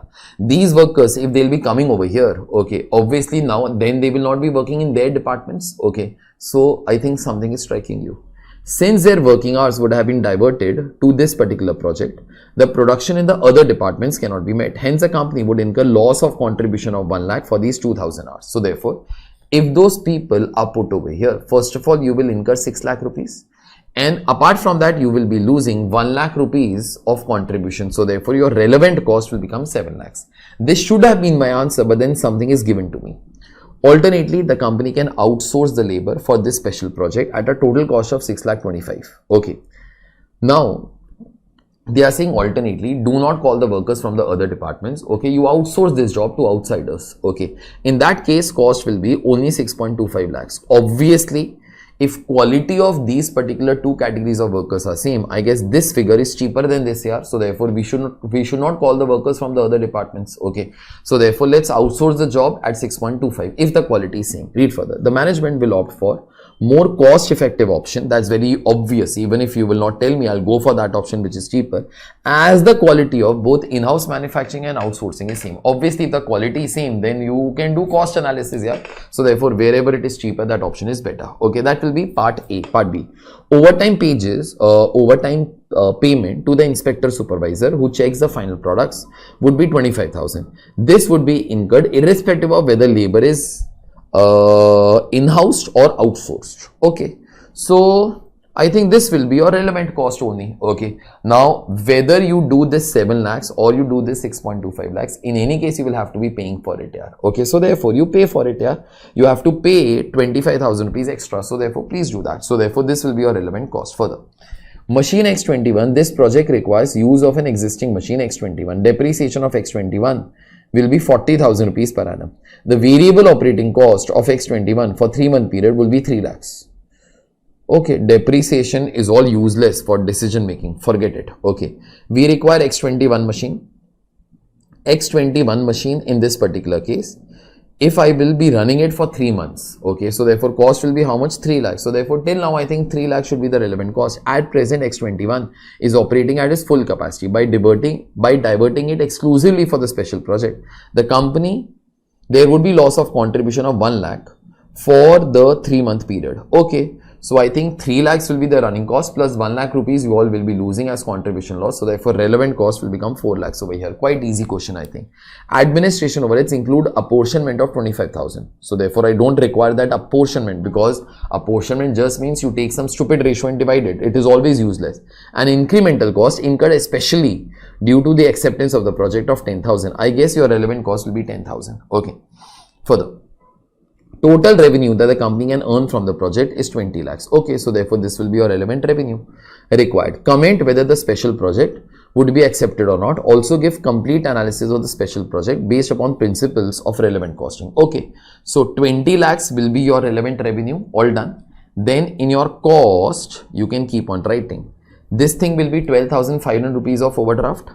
Apart from that, material will be this into this. Okay. Then your labor in this particular case will be 7 lakhs or 6 lakh 25,000, whatever is lower. So therefore 6 lakh 25,000. Pay to the supervisor because that cost is especially incurred for this. Apart from that, machine will be required. So therefore its running cost will be your relevant cost. Plus if machine you will be putting over here, machine will not be useful somewhere else. From there you will be losing 1 lakh. So therefore that will also be your opportunity cost only. So you can write down 3 lakhs and 1 lakh separately, or you can merge them also. That's fine. Okay, further, I guess in administration 10,000, and this will be your relevant revenue. I guess exactly the same thing would have done over here. Project financing interest cost, exactly the same thing that I told. Materials, then labor cost also I have told. Overtime pay to the inspector staff. Okay, now overheads I have given separately, you can merge them also. Okay, and this will be your admin cost. So therefore this will be your relevant cost. This is your relevant revenue, this is your relevant cost. Okay, subtract it. So this will be the relevant gain. So in case you want to be doing this, then in that case there will be a gain of 177,500. Okay, that's it. All the notes, whatever I have told, exactly the same thing is printed over here with the logics. Okay, that's done for question number 4. Then we'll start away with question number 5. We are going to be starting away with question number 5 now. Okay, and question number 5 is going to be a very easy question. It is still on your decision making itself. In fact, calculation wise, this particular question has nothing with us. Okay, just in terms of comments, we all can be doing something. Okay, so please read.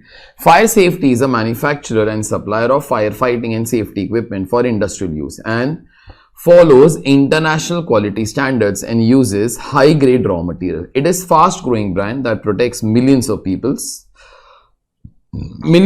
across India every single day.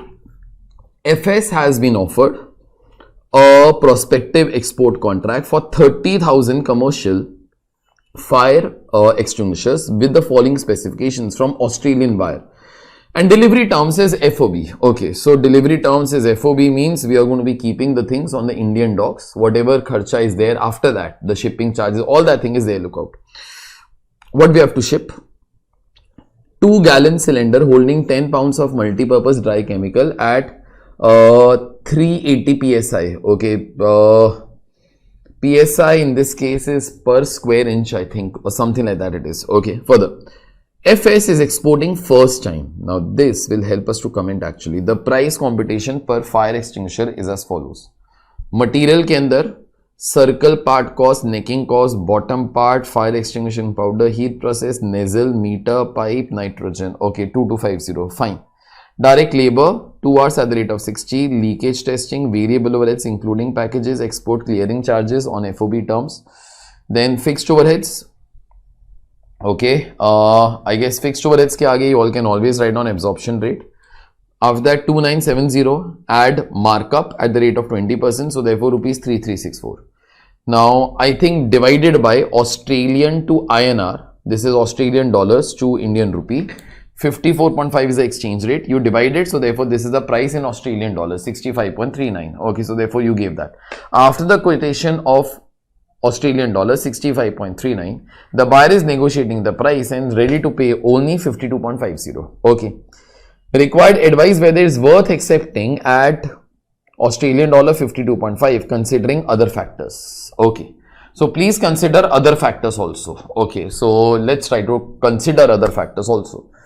Now see, actually now this question is too simple. Those guys have not given us any adjustment regarding material and your labor, no short supply, no nothing. So this is your final cost, except obviously this 150 is your absorption rate. It is not incurred no as such. So therefore 2970, I am subtracting 150. So therefore in this case your cost is 2820. 2820 subtract, sorry, divide by exchange rate 54.5. So therefore 51.74 Australian dollars is going to be your cost. And that guy is ready to give you how much? 52.5. So therefore subtract 52.5. So 0.75 is going to be in this particular case your profit per fire extinguisher into 30,000. No, I guess just a sec. Yeah, into 30,000. Okay, so therefore this will be in this particular case your answer. Okay, so it comes to 22,706. Okay, I think these guys have rounded it off up to 0.76, so therefore it comes to this much. So therefore that will be the total profit. You can convert it into the Indian rupees by multiplying by 54.5. So into 54.5. Okay, now once you all do that, this will start to give you the Indian rupees as such. Okay, so if you will take exact, then it might be coming to 1237500. Okay, else you all can write down this particular answer also that IC has written. But then it was a very simple question. Okay, 2970, we subtract 150, and that is what these guys have done also. 2820 it comes, or you take all the cost but you ignore the fixed overheads part. Okay, total relevant cost divided by the conversion rate, that will give you Australian dollars.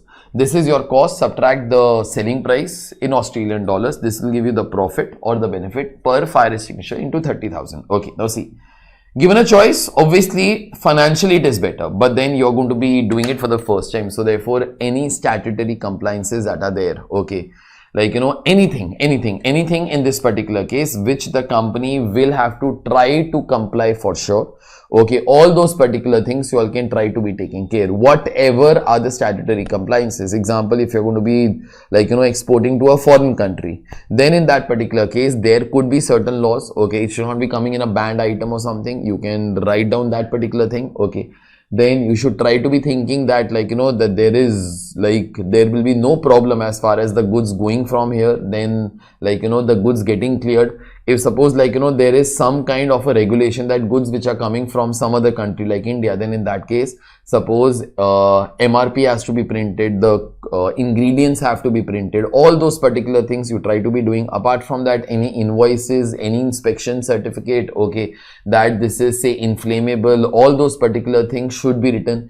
In such cases, like, you know, there could be, say, an inspection certificate that is being asked that, you know, the products are of the good quality and suddenly, like, you know, fire extinguisher will not burst. Okay, so all those particular things you try to be writing as such. Okay, of course it is a fire extinguisher, so, like, I don't know you all know or not, and I really don't think that IC also knows this particular thing, but every fire extinguisher, no, always has an expiry date. Okay, so I always think, like, you know, in statutory compliances that might be a thing whereby you have to be writing that this fire extinguisher will be lasting till what particular date. I think so that particular thing should also be written. Okay, I'm just reading what the institute has written. Before accepting to foreign country or even agreeing to sell to a new customer in the foreign country, FS should be aware of the foreign laws that might affect the sales. Export documentation is important as it plays a significant role in regulating the flow and the movement of goods in international markets. Okay, so whatever are the documents, okay, like, you know, in export, import, whatever, so all those particular things should be done.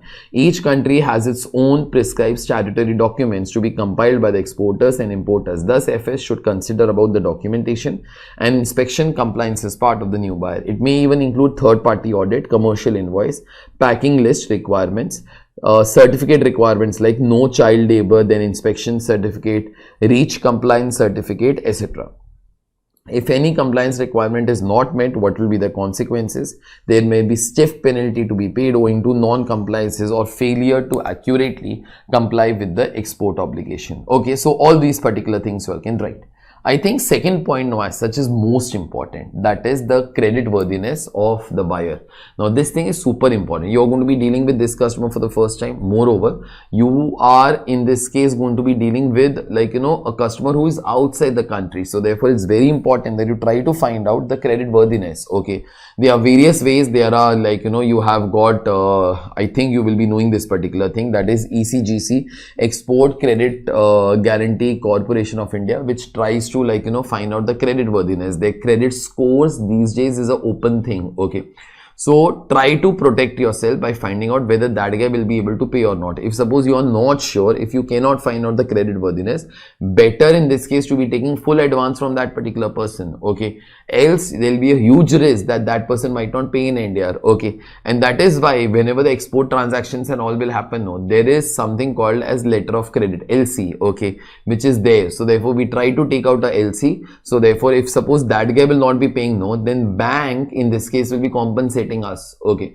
so all those particular things should be there. Okay, so ensure that, like, you know, you try to inspect like the credit worthiness, because what happens is, agar suppose koi local sale hota hai na, it's very easy to be finding out the credit worthiness. You can ask 10 people ki ye wala banda acha hai ki ye wala banda acha nahi hai, but whenever it's going to be a foreign country, no, okay, you'll have to trust all these other resources like the ECGC up and so on, like the letter of credit, okay, or you take the full advance, okay, all those things.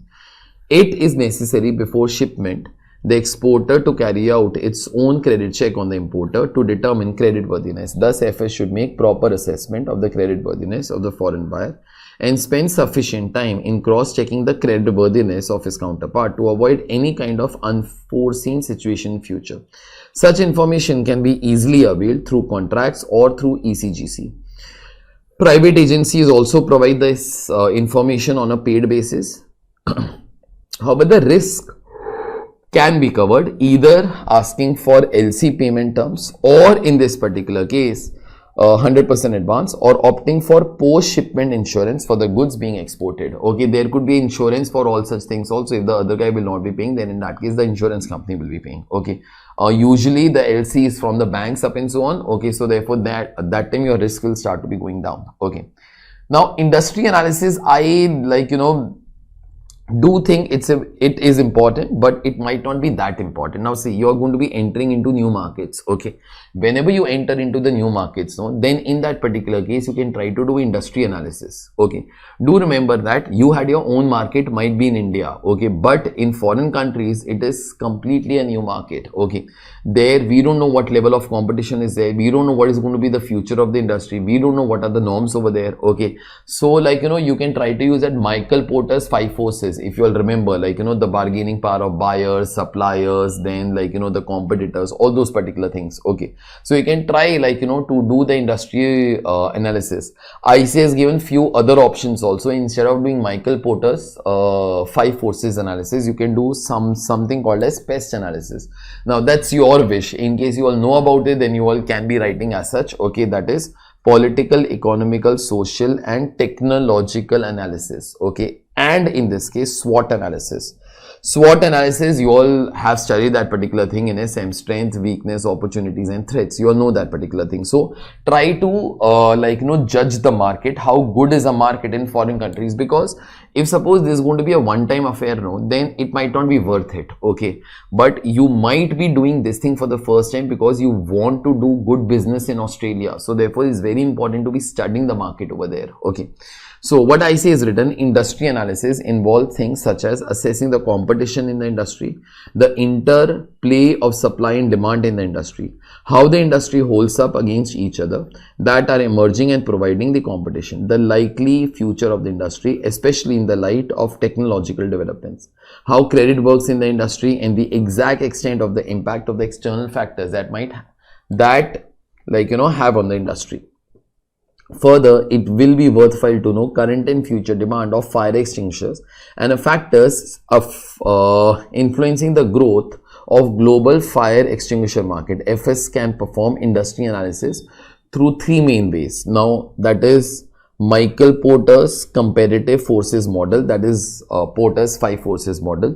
You can try to do pest analysis, you can try to do SWOT analysis. It might also arrange industry report from the trusted sources. Okay, but it is very important to be finding out that what is the prospect of this industry in Australia. Okay, you will require that particular thing. Okay, then further additional terms. Now additional terms could mean any other terms that could be there, beta. Okay, it could be, say, if you will be supplying late, then what will be the penalties. Okay, apart from that, if suppose some other things are going to be going wrong, then in that case will we be responsible or not. Okay, suppose if the ship delays it, then who will be responsible. Apart from that, how many days credit will be given. So any other terms, because what happens is when it is a local purchase and sale, no, it's very easy, but whenever it is going to be export import transactions, no, at that time it is very important to be taking care of these things. Ensure that all terms are clear and suit the business purpose. For instance, delivery terms should provide date of the shipment and means of determining the date. In some circumstances, a late delivery penalty may be incurred where the goods are not supplied by a specific date. Therefore, FS should evaluate whether shipment date is attainable or not. If the target shipment date could not be met, what will be the charges? Further, FS must also check whether the foreign bank charges are subject to the beneficiary account. If yes, the same must be considered in the quotation. Now, there could be bank charges for the LC, it could be, or suppose means those guys will be transferring the funds over here. Whenever that transfer might happen, lot amount could be gone in foreign exchange, the differences only. So therefore, if those particular things are there, they should be taken as part of the quotation. Okay, overall FS should accept the proposed contract only after due and careful consideration of the above factors. So financially, based upon the data, it seems good. Okay, but try to be doing the other things also. Okay, that's it. Now question number 6, this is on life cycle costing. Okay, easy one as such. Asian Mold Companies was established in 2001 and has enormous wealth of experience in the mold manufacturing industry and services wide range of plastic molds all over the nation. Over the past decade, AMD has developed the reputation for quality products and services for the customer-focused approach. It deals with injection molds, blow models, die sets and mold base, etc. Okay. With the state-of-the-art infrastructure facility, AMD is being able to meet qualitative and quantitative demands of its clients. Its vision and mission to provide high quality glass manufactured by using best quality raw materials. Okay, so this company, it is in mold industry. I hope you all understand what a mold is. Like when Ganpati's idols are made, okay, the white cement is put, like, you know, the plaster of Paris is put inside a mold, okay, and then it takes a shape, okay. All these things are there in big way also, okay, like, you know, the mold industries which manufacture things and serves wide range of plastic molds all over the nation. So therefore these guys basically make plastic molds, okay. Over the last decade, it has earned a reputation for quality products and services for customer focused approach. So therefore reputation all is very good. It deals with injection molds, blow molds, die sets, molds base, etc. Okay, must be something. Then they have state-of-art infrastructure facility. Okay, it is being able to meet the qualitative and quantitative demand. Its vision and mission is to provide high quality, high class manufactured products using the best quality of raw materials. Okay.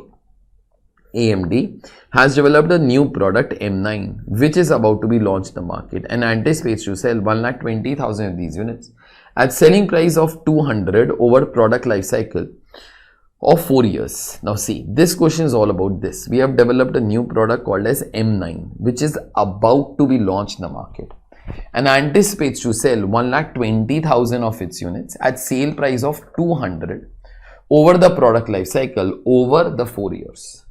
Data pertaining to product M9 are as follows. Okay, so we are going to be selling 1,20,000 units of this product at a selling price of 200 over the next 4 years. Okay, and data is as follows. Cost of design and development of molds, dies and other tools 12,37,500. Okay, manufacturing cost 83 per unit, selling cost 80,000 per year plus 32 per unit, administration cost 1,23,000 per year, warranty expenses. Now read this carefully. 4 replacement parts per 20 units at the rate of 8 per part. Okay. 2 visits per 750 units. Cost rupees 350 per unit. Okay. Required. Compute the product M's life cycle cost. Okay. Suggest the 2 ways to maximize M9's life cycle return. Life cycle return means the profit over the entire life cycle. Okay, now see. Now this is your question as such. Now I'll come back to the requirement. Okay, my requirement in this particular question was very simple as such. And what was that particular thing? Compute M9's life cycle cost. So find out what will be the total cost over the life cycle. Okay. That I'll tell you like that only. I think that'll be far better. Then we'll try to use a calci. One is this particular cost. Okay. Cost of design and development of molds, dies and other tools. Manufacturing cost 83 per unit into 1,20,000 units. Okay.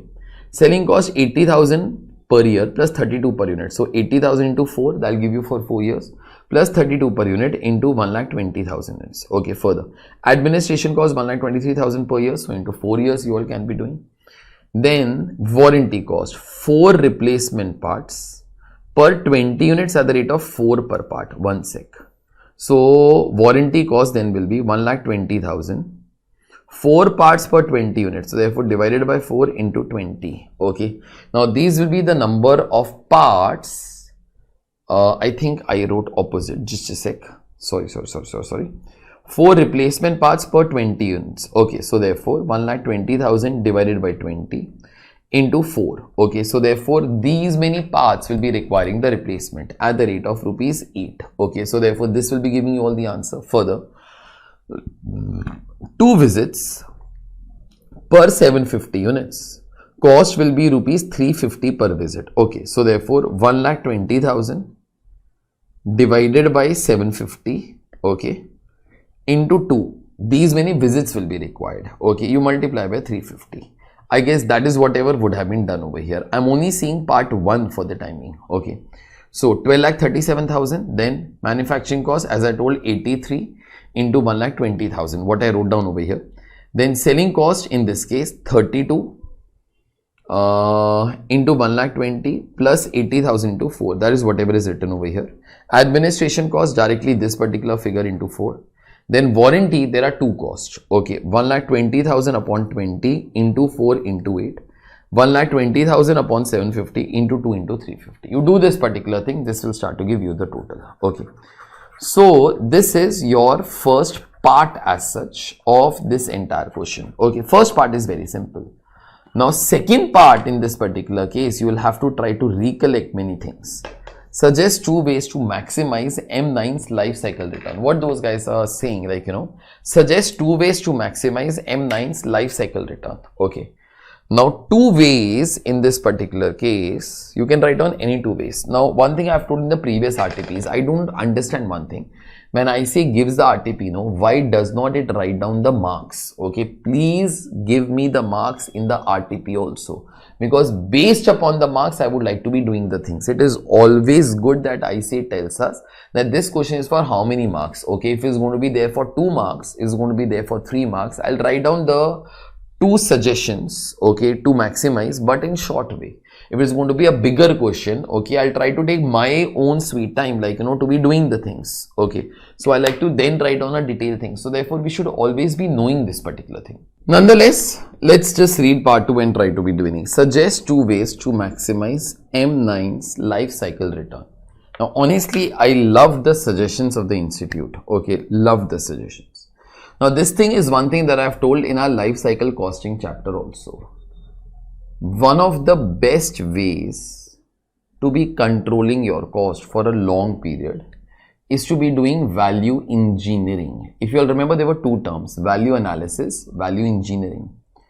Now value engineering is that whenever you are trying to research about the product, okay, at that particular time try to be thinking, can we reduce the cost? Can we change the design? Can we use better materials? Is there a faster way to be producing this particular product? By thinking all these things, okay, then in that particular case, try to finalize the design of the product. Okay, अगर जल्दी करके तुम लोग बस product launch कर लोगे ना, lot of problems will start to be coming in life. Lot of problems. Okay, a better option in this particular case is always one thing, like, that whenever you are trying to do your research, okay, हर एक cost के बारे में सोचो before you will finalize the design. क्योंकि जो design आज finalise किया, अगर ये वाले वर्ड्स याद होंगे तो cost will get locked up for the future. Suppose जल्दी के अंदर you try to be thinking, यार ये वाला मटेरियल यूज करके प्रोडक्ट का डिजाइन फाइनलाइज करते हैं, फिर आप 1 साल के बाद ना ये वाला मटेरियल बदल नहीं पाओगे, क्योंकि प्रोडक्ट का design has been made based upon that particular material. So do remember that your R&D stage, your development stage, your designing stage is always the most crucial stage, because most of the costs will get locked up forever only. Okay, locked up मतलब future के अंदर चाहो भी ना तो ये वाले costs नहीं कम हो पाएंगे. So therefore during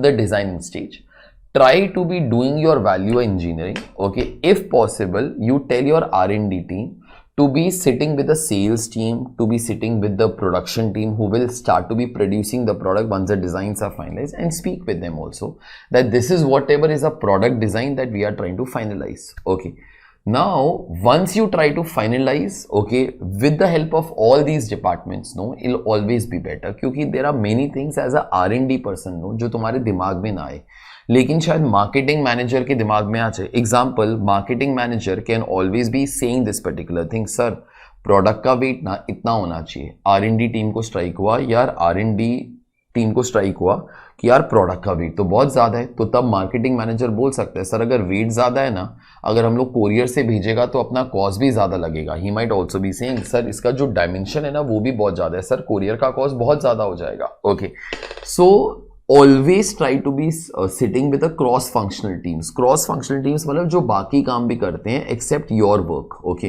तुम लोग तो R&D वाले हो, बाकी प्रोडक्शन टीम, तुम्हारा सेल्स टीम, ये सब लोग के साथ बैठो. Okay, before you finalise the design you try to tell him this is whatever we all have finalised. Do a discussion with them. Okay, do you have any other inputs? Okay, do you have any concerns?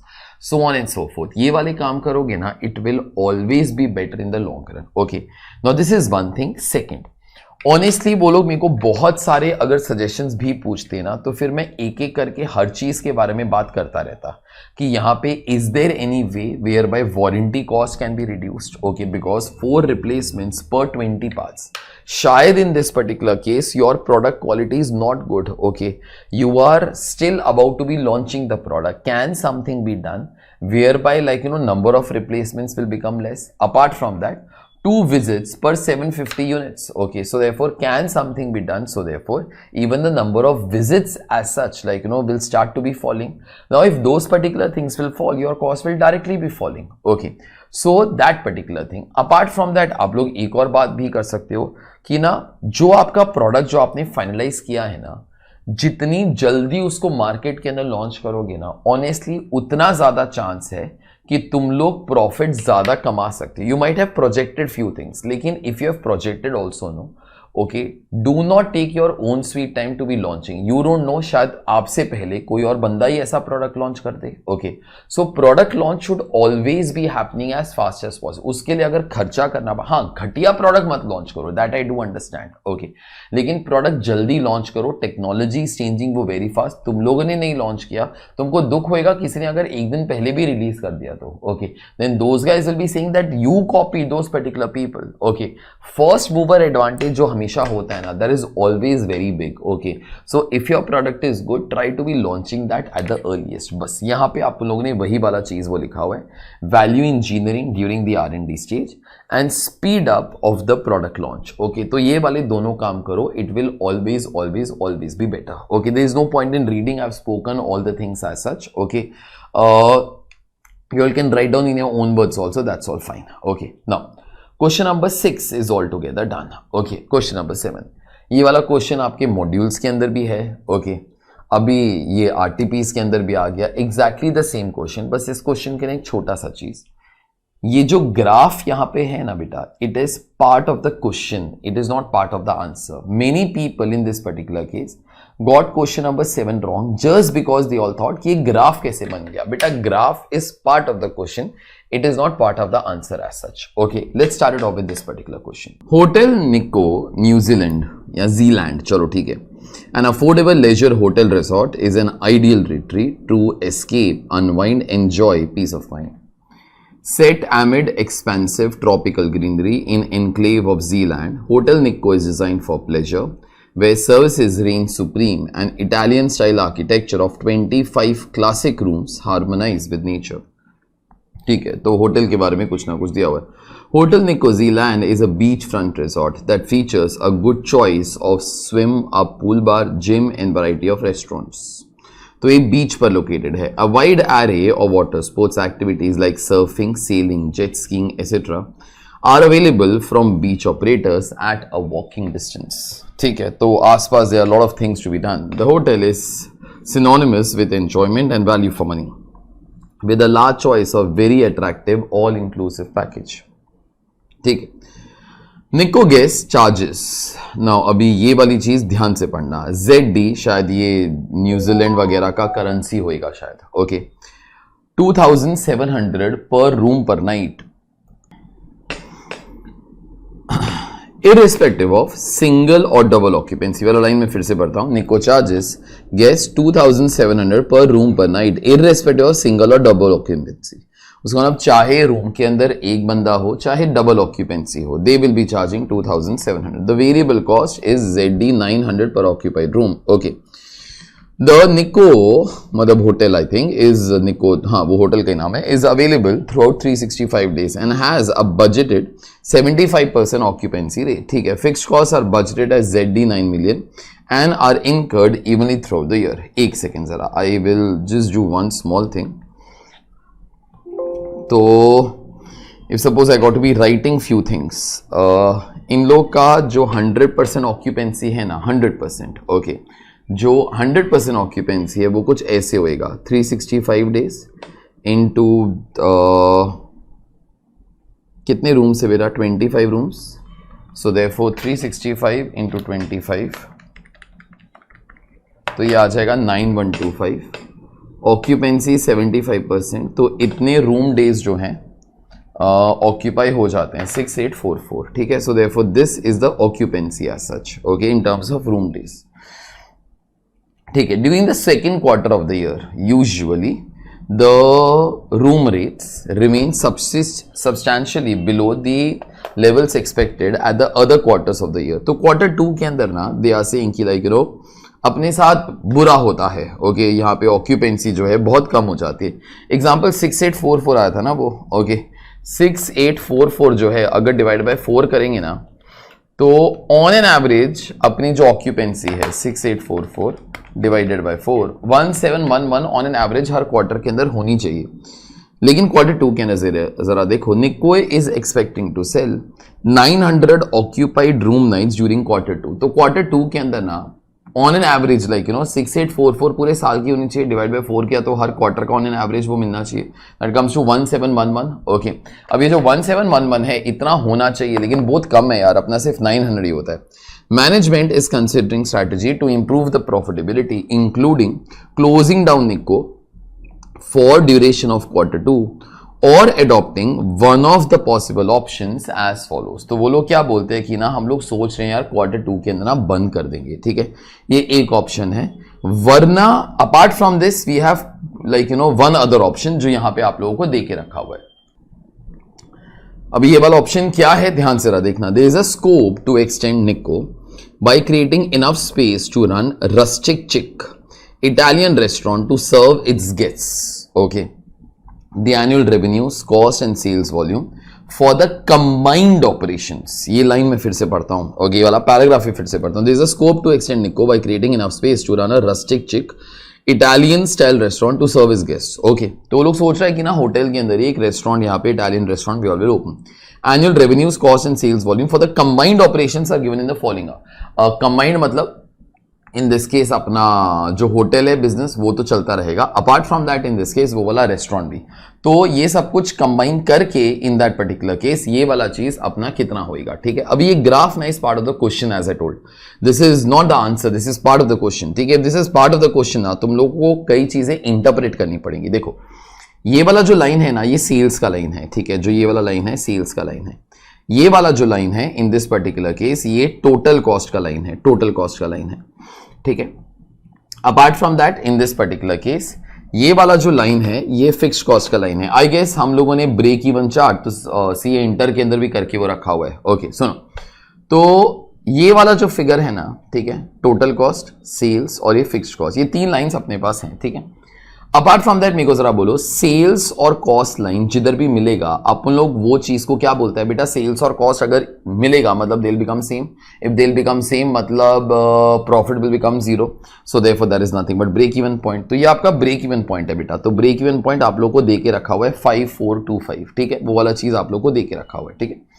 Apart from that आप लोगों को एक और चीज भी दे के रखा हुआ है, and that is nothing but in this particular case margin of safety. Margin of safety का जरा मतलब याद करो, margin of safety is the sales beyond break even sales। तो ये देखो ये margin of safety दिया हुआ है, तो ये वाला जो पार्ट है ना, ये वाला जो पार्ट है this is nothing but margin of safety, ठीक है। ये वाला फिगर 7310 है, ये वाला फिगर जो है ये कितना है बेटा 5425, ओके। तो difference between them is nothing but margin of safety, ठीक है।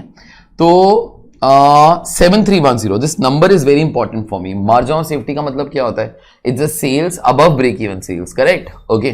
तो मतलब आई थिंक इन दोनों का difference is margin of safety, that is okay. मतलब अगर हम लोग ये वाला रेस्टोरेंट स्टार्ट करेंगे ना, तो वी आर एक्सपेक्टिंग अपना 7310 रूम डेज का ऑक्यूपेंसी हो जाएगा। वो चीज अपने को ग्राफ से यहां पर दिया हुआ है बेटा, ये वाला जो अपने को पॉइंट देके रखा हुआ है ना, ये वही वाला पॉइंट अपने को देके रखा हुआ है, ठीक है।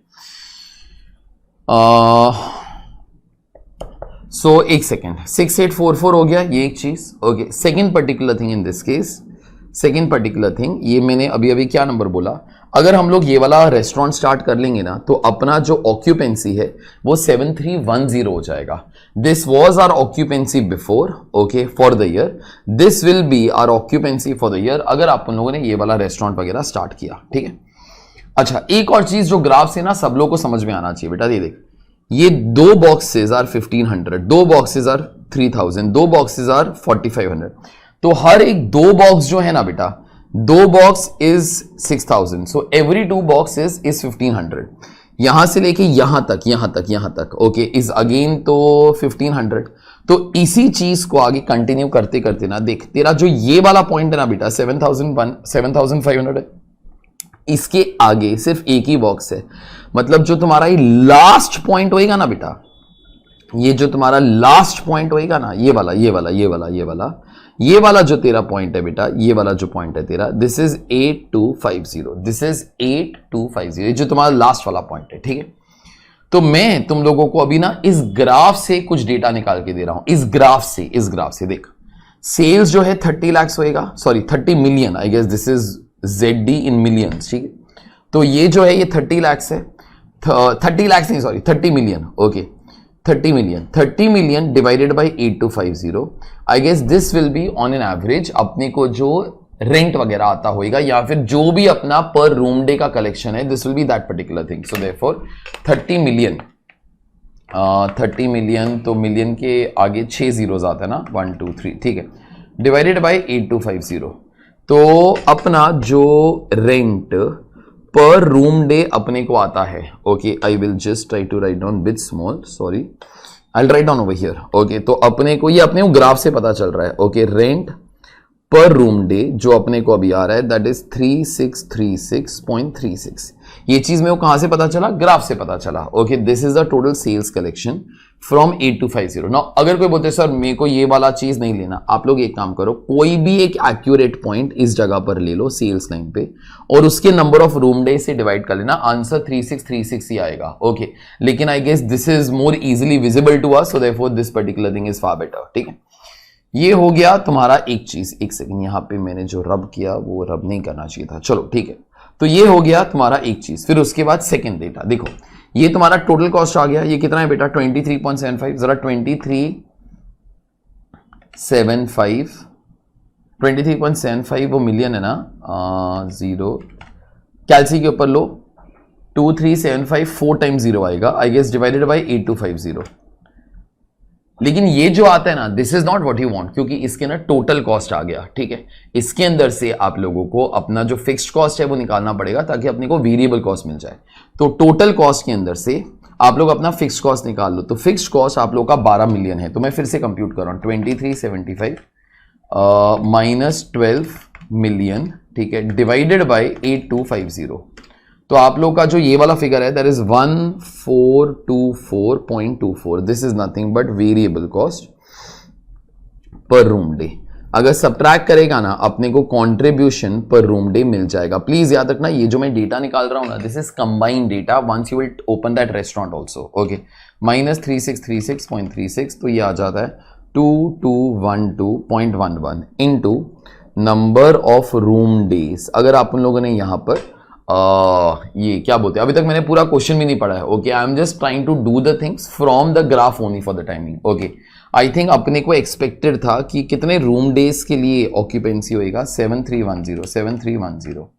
ठीक है. तो 7310 से मल्टीप्लाई किया तो अपने को टोटल कॉन्ट्रीब्यूशन जो आ जाता है ना 16170,579.47. Okay, less in this case fixed cost. बेटा तेरा फिक्स्ड कॉस्ट जो है ना वो 12 मिलियन का है. फिक्स्ड कॉस्ट जो है 12 मिलियन का है. ओके, सो देयरफॉर तो 4170,579. Okay, this will be nothing but in this case your profit. अगर आप उन लोगों ने रेस्टोरेंट वगैरह खोला, ये सब कुछ मैंने ग्राफ से पता कर लिया actually. New Zealand's home currency is ZD. Okay, analyse the profit improvement plan. तो आप ये बताओ ये वाला प्लान अच्छा है कि नहीं. चलो ठीक है. अभी इस क्वेश्चन के ना what did I do, I thought I give you all a summary. Okay, तो आंसर के ना मैंने तुम लोगों को समरी वगैरह भी दिया है, लेकिन अभी वो समरी में थोड़ी देर के बाद पढ़ता हूं. देखो, करंटली क्या हो रहा था, करंटली क्या हो रहा था, यहां पे ना मैं बिफोर आफ्टर की स्टोरी लिखता हूं, दैट बी फार बेटर। देखो यहां पे लिख रहा हूं बिफोर, ठीक है, यहां पे लिख रहा हूं आफ्टर। अभी ना सिर्फ बिफोर के बारे में बात करता हूं, सिर्फ बिफोर के बारे में, ठीक है। अभी जब बिफोर के बारे में बात कर रहा हूं, थोड़ा सा मेरा काम इजी कर लेता हूं, it will become better for मी। ये कॉपी पेस्ट कर रहा हूं, ओके सुनो।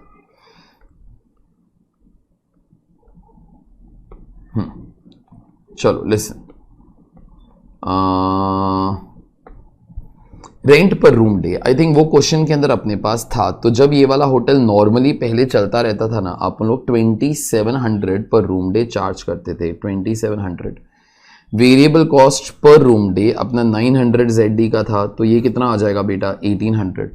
पहले अपने रूम डेज जो थे ना पूरे साल के, देखो मैंने कंप्यूट किए थे, 6844 थे, तो यहाँ पे 6844 तो 1800 इंटू 6844 इज इक्वल टू 12319,200। देखो तब अपना एक फिक्स्ड कॉस्ट भी क्वेश्चन के अंदर दिया हुआ था, फिक्स्ड कॉस्ट जो था बेटा 9 मिलियन का था, सो 9। तो अपना जो प्रॉफिट था ना पहले 3319200 था, ये पहले की बात है, पूरे साल का, पूरे साल का। लेकिन ये जो 6844 ऑक्यूपेंसी था ना, इसके अंदर ऑब्वियसली क्वार्टर 2 का भी ऑक्यूपेंसी था। क्वार्टर 2 का जो ऑक्यूपेंसी था ना, वो सिर्फ 900 रूम डेज का ही था। तो हम लोग क्या सोच रहे थे कि ना अपन लोग क्वार्टर 2 के अंदर होटल बंद कर देंगे। सबसे पहले वो एक कॉल लेते हैं कि ऐसा काम अपने को करना चाहिए कि नहीं करना चाहिए। नाउ अगर हम लोगों ने क्वार्टर 2 के अंदर अपना ये वाला होटल बंद कर दिया, तो कैन वी से this figure will drop down by 900। So therefore 1800 into 900, ये वाला जो तेरा फिगर है ना 1,62,000 से कम हो जाएगा, ठीक है। लेकिन ना क्वेश्चन के अंदर किधर भी नहीं दिया हुआ कि तेरा फिक्स्ड कॉस्ट कम होएगा। यूजुअली मेरे को ऐसा लगता है कि ना अपने को क्वेश्चन के अंदर देना चाहिए था कि तुम्हारा फिक्स्ड कॉस्ट कम हो जाएगा। Try to recall our questions on temporary shutdown point. बेटा अगर तू 3 महीने के लिए होटल बंद करता है, शायद तेरे कोई ना कोई खर्चे वगैरह तो कम हो जाए ना यार, ओके, कुछ ना कुछ खर्चे तो तुम्हारे कम होंगे। लेकिन अगर फिक्स्ड कॉस्ट कम होने वाला होगा, some has to try to tell us. अभी अगर सामने नहीं अपने को दिया हुआ तो फिर मैं क्या कर लूं यार, ओके। तो मतलब fix cost will remain same होगी। तो कैन वी से अगर ये वाला फिगर 1,62,000 से कम हो गया, तो ये वाला भी फिगर 1,62,000 से कम हो जाएगा। तो फिर तो बेटा आपको ना वो 2 महीने जो आपका होटल, सॉरी वो जो सेकंड क्वार्टर के अंदर आप लोग अपना होटल बंद करने के बारे में सोच रहे हो, वो तो कम ही नहीं करना, वो तो अपने को बंद ही नहीं करना चाहिए। एक मिनट, ये 1,62,000 नहीं है, 16,20,000 है, ओके। ये 4 zeros है, बराबर, ओके। तो इन एनी केस आप लोग को आपका होटल तो बंद नहीं करना चाहिए। 8 सेकेंड ना, 1800 इंटू 900,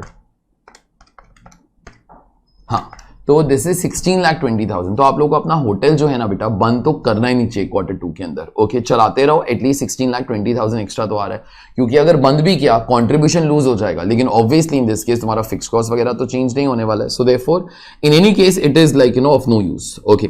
तो वो वाला जो चीज वो लोग वो सोच रहे ना हम लोग होटल वगैरह बंद कर देगा, वो तो वैसे नहीं करना चाहिए, ठीक है। तो वो बेकार प्रपोजल। तो अभी एक और प्रपोजल क्या था, let us try to open that restaurant, okay. अगर हम लोगों ने वो इटालियन रेस्टोरेंट किया, तो then in that particular case यहां पर ना आप लोगों को ये सब कुछ मिल जाएगा जो मैंने तुम लोग को यहां पर कंप्यूट करवाया, बस। The moment I talk of these particular things as such, okay, मैं इसको ब्लैक के अंदर वो कर देता हूं, ओके। तो आप लोगों को ना इतना प्रॉफिट हो जाएगा पूरे साल का। I think this figure is far more than this particular figure. तो अपने को यहां पे जो होटल है ना, वो मेरे ख्याल से should be accompanied by the restaurant, because financially it is better for us. और अगर मैं बाकी चीजें भी बोलूं ना, it start to become a complete thing, okay. Currently अगर like you don't have the restaurant का facility, you will start to be having that particular thing, inflow will increase. शायद इस साल आपको इतना बेनिफिट ही हो रहा है, but in future no, it might happen that your restaurant starts to become more famous as compare to your hotel also. That time you'll start to be getting extra revenue, will give you another business segment also, okay. Obviously it'll be more things to manage, we all do understand business के अंदर अगर और पैसा चाहिए you got to be वो putting your resources, okay. But then overall अगर मैं profits के बारे में बात करूं, I guess the profits are going to be rising, okay. तो मैंने ना ये वाला चीज एक तो I presented in my way, not in ICS वे। मैंने यहाँ पे अलग से आप लोगों को एक समरी भी दिया है इस क्वेश्चन का, okay. I am just trying to be reading that summary, उसके बाद जो आंसर दिया है that I try to tell you. Hotel business is doing fine. In the entire year, there is quarter 2, which is a slack season. It is coming out with a profit improvement plan for increasing the year's profit. Okay, option 1 क्या है? Continue the business as it is and suffer in quarter 2. Do remember that current occupancy is 75% for the year. Okay, which is average occupancy for the year. It must be very high in the other seasons and low in quarter 2. It also includes occupancy of quarter 2, which is 900 room days. तो बेटा वो जो 6844 था उसके 900 room days included है. In that also it is thinking to shut down in quarter 2 as occupancy is only 900 room days. ये एक option था. हम लोगों ने बोल दिया भाई ये वाला ऑप्शन तो नहीं करने का क्योंकि you will lose at 16,20,000 also जो तुम लोग को मिल रहा है. Second, open a restaurant, try to increase the profit. Due to this option, what will happen to the company is given to you in the graph. We have to find out the profit for the year under both the options. Okay, तो देखो यहाँ पर वही सारा calculated है. Calculation of the profit if business is continued as it is. Okay, so therefore this minus this will give you this into 6844. This minus this will give you this much amount of profit. In above also we have an option कि आप quarter 2 के अंदर shut down कर दो. अगर आप लोगों ने वो वाला काम किया तो 1800 into 900 1.62 million या 16,20,000 will be lost. Fixed cost तो वैसे भी सेम ही रहने वाला है irrespective of whether we are shutting down or not. Okay, as this is temporary shutdown point. If fixed cost had to become less, it should have been given the problem. Hence, shutting down is not an option at all. क्योंकि अपना फिर ये वाला जो profit है ना बेटा वो और कम हो जाएगा. ओके, ये हो गया एक चीज. दूसरा यहाँ पे क्या है? Calculation of the profit if business restaurant is opened. Okay, तो ये अपने को ग्राफ से पता चला. ठीक है, यहाँ पे मैंने लिखा है चार्जेस पर room day from the graph. Variable cost, this minus 12 million divided by 8250. This is your contribution. Okay, this is your contribution. Into in this case number of room days. Okay, फिर उसके बाद this is the total contribution minus 12 million. So therefore this. Okay, बस अगर आप लोग ये वाला चीज कर लोगे तो profit will be rising. ठीक है. नाउ एक चीज towards the end you all can be thinking. Okay, क्योंकि ना ये वाला चीज आप लोगों को ग्राफ के अंदर दिया हुआ है तो उसके बारे में अपने को कुछ ना कुछ बोल देना चाहिए. Break even point. अभी ब्रेक इवन पॉइंट ना आपके पास यहां पर है. एक्चुअली कंप्यूट करने की जरूरत भी नहीं है. 5425. ठीक है, वो दिया भी हुआ है. मैंने कंप्यूट करके फिर भी दिखा दिया है. Break even point for the year, fixed cost divide by contribution per room day. पहले वाला जो स्टेटस है ना वो पहले निकाल रहा हूं. If restaurant business is not open, so 9 million was the fixed cost divided by 1800 का कंट्रीब्यूशन था 5000 रूम डेज. अभी इल बिकम 5425. आपको वो कंप्यूट भी करने का है. I'll be 12 million divided by this particular figure. Okay, once you will do this particular thing then in that case तुम्हारा जो ब्रेक इवन पॉइंट है ना वो बढ़ रहा है. ठीक है, कोई लोग ऐसा बोलते हैं अगर ब्रेक इवन पॉइंट बढ़ रहा है ना तो तुम्हारा रिस्क बहुत ज्यादा बढ़ रहा है. ओके, वो बात बराबर है that your risk will be increasing. But I think that getting 5425 is not a problem because the graph tells us that we will be able to have 7310 room days. Okay, तो अपना उतना occupancy तो हो ही जाएगा यार. Okay, so therefore it is not a bad deal. Okay, अपना profit बढ़ रहा है, ब्रेक इवन पॉइंट थोड़ा सा बढ़ रहा है, अपना ऑक्यूपेंसी भी काफी ज्यादा बढ़ रहा है. If you will try to be thinking, पहले अपना जो ऑक्यूपेंसी था 6844 था, अभी अपना जो ऑक्यूपेंसी है 7310 है, तो अपना occupancy is also increasing only now as such. Okay, so as like you know the situation goes, I think so that this business is pretty good. Okay, and financially also company should be trying to be doing that. ठीक है, that's it. Okay, अपना जो काम है यहाँ पर वो हो गया. ठीक है, तो पहले अपना जो प्रॉफिट था वो इतना था. ओके, अभी अपना जो प्रॉफिट है वो इतना है, तो सब्ट्रैक्ट करके मैंने वो दिखा दिया कि यहाँ पे जो प्रॉफिट है बेटा वो इतने से बढ़ जाएगा. ओके, चल, this is all together done. Okay, now this was your question number 7. अभी क्वेश्चन नंबर 8 के अंदर ना what these guys have done, 8 and 9 both these are on cost of quality. Mainly ये वाले जो दो क्वेश्चन है TQM के ऊपर हैं. उसके से भी जो क्वेश्चन नंबर 9 है दैट इज एग्जैक्टली सेम जो हमारी बुक के अंदर भी है. So therefore that I will try to rush it fast. Okay, ये वाला भी जो क्वेश्चन है honestly it is too easy a question as such. Okay, तो स्टार्ट कर लेते हैं. Just before that, cost of quality in this case is sum of two things. Okay, one is cost of good quality, cost of bad quality. Cost of good quality के अंदर दो type of cost होता है, appraisal cost, prevention cost. और वहां पे अपने पास दो टाइप ऑफ कॉस्ट होता है, internal failure cost, external failure cost. बस. Okay, and accordingly in this particular case we try to be thinking कि अगर आपको अपने गुड्स का क्वालिटी टॉप नॉच रखना है, spend more on appraisal and prevention cost. Okay, appraisal cost क्या होता है? Cost that are incurred once things are done. Okay, तुम्हारा इंस्पेक्शन कॉस्ट हो गया, तुम्हारा टेस्टिंग कॉस्ट हो गया, वो सब कुछ. ठीक है, उसके बाद फिर प्रिवेंशन कॉस्ट क्या होता है? Those particular cost that help you to prevent losses like staff training. Okay, या फिर शायद वो सप्लायर रिव्यूज हो गए, तो वो सब कुछ. ओके, तो अगर आप इन चीजों के ऊपर ज्यादा खर्चा करोगे then obviously complaints from the customers will be less and all those particular things like you know कि तुम्हारा प्रोडक्ट का जो क्वालिटी है जो बेकार होता था वो सब कुछ यहाँ पे बेकार वगैरह वो नहीं होगा. Okay, so we are starting away with question number 8 now. Okay, both these questions that are there no are basically on TQM वाला chapter only. Star Automobile Group is among top 20 businesses houses in India. It has been founded in the year 1940 at the height of India's movement for independence from the British. The group has illustrious history. Star's footprint stretches over a wide range of industries, spanning the automobiles, two-wheelers, and three-wheeler manufacturers. Star's headquarters is located at Hyderabad. Bike production is one of the segments of Star Group. Management of Star wants to analyze the actual information for April. ठीक है, cost data. Customer complaint centre cost that is 35 per hour. Customer का complaints. ठीक है, आगे equipment testing cost. ठीक है, उसके बाद warranty repair cost. Okay, manufacturing rework cost. Fine. उसके बाद volume and activity data. Bikes requiring manufacturing rework 3200. अच्छा, तो बाइक्स रिक्वायरिंग मैन्युफैक्चरिंग रीवर्क, ये वाली बाइक्स बराबर नहीं बनेंगी, उसके ऊपर फिर से काम करना पड़ेगा. That is whatever is meant by rework. So therefore into 228 that is comes from here manufacturing rework cost. तो 3200 बाइक्स के ऊपर and for every bike we spend 228. So 3200 into 228, so this comes to 729,600. Okay, bikes requiring warranty repairs. Warranty repair cost is 1560 per bike और ऐसा 2600 bikes की warranty के लिए अपने पास claims आते हैं. सो 2600 into 1560 this particular thing will be 4056,000. आगे production line equipment testing time. चलो ठीक है, अभी टेस्टिंग टाइम जो है 1600 आवर्स का लगता है. ठीक है, 1600 hours in this particular case 1600 hours into 18 per hour 28,800. Customer complaint centre time 2000 hours. 2000 hours into rupees 35 per hour, no? So into 35, so 2000 into 35, ये आ जाता है 70,000. ठीक है.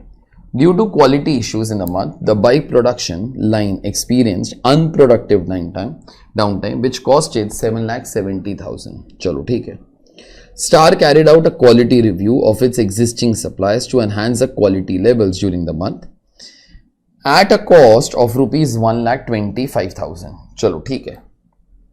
So therefore Star carried out a quality review of the existing suppliers to enhance quality levels during the month, which costed 1,25,000. तो एक down time हुआ जिसकी वजह से इतना खर्चा हुआ, और एक सप्लायर लोगों का रिव्यू वगैरह करवाया कि कौन से suppliers deliver good material up and so on, वो 1,25,000 का था.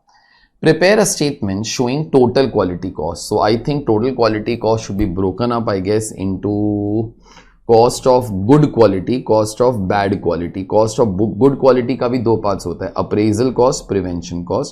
Bad quality का भी दो पार्ट होता है, internal failure cost, external failure cost. Advise any two measures to reduce non-conformance cost. बेटा non-conformance cost बोले तो cost of bad quality होता है.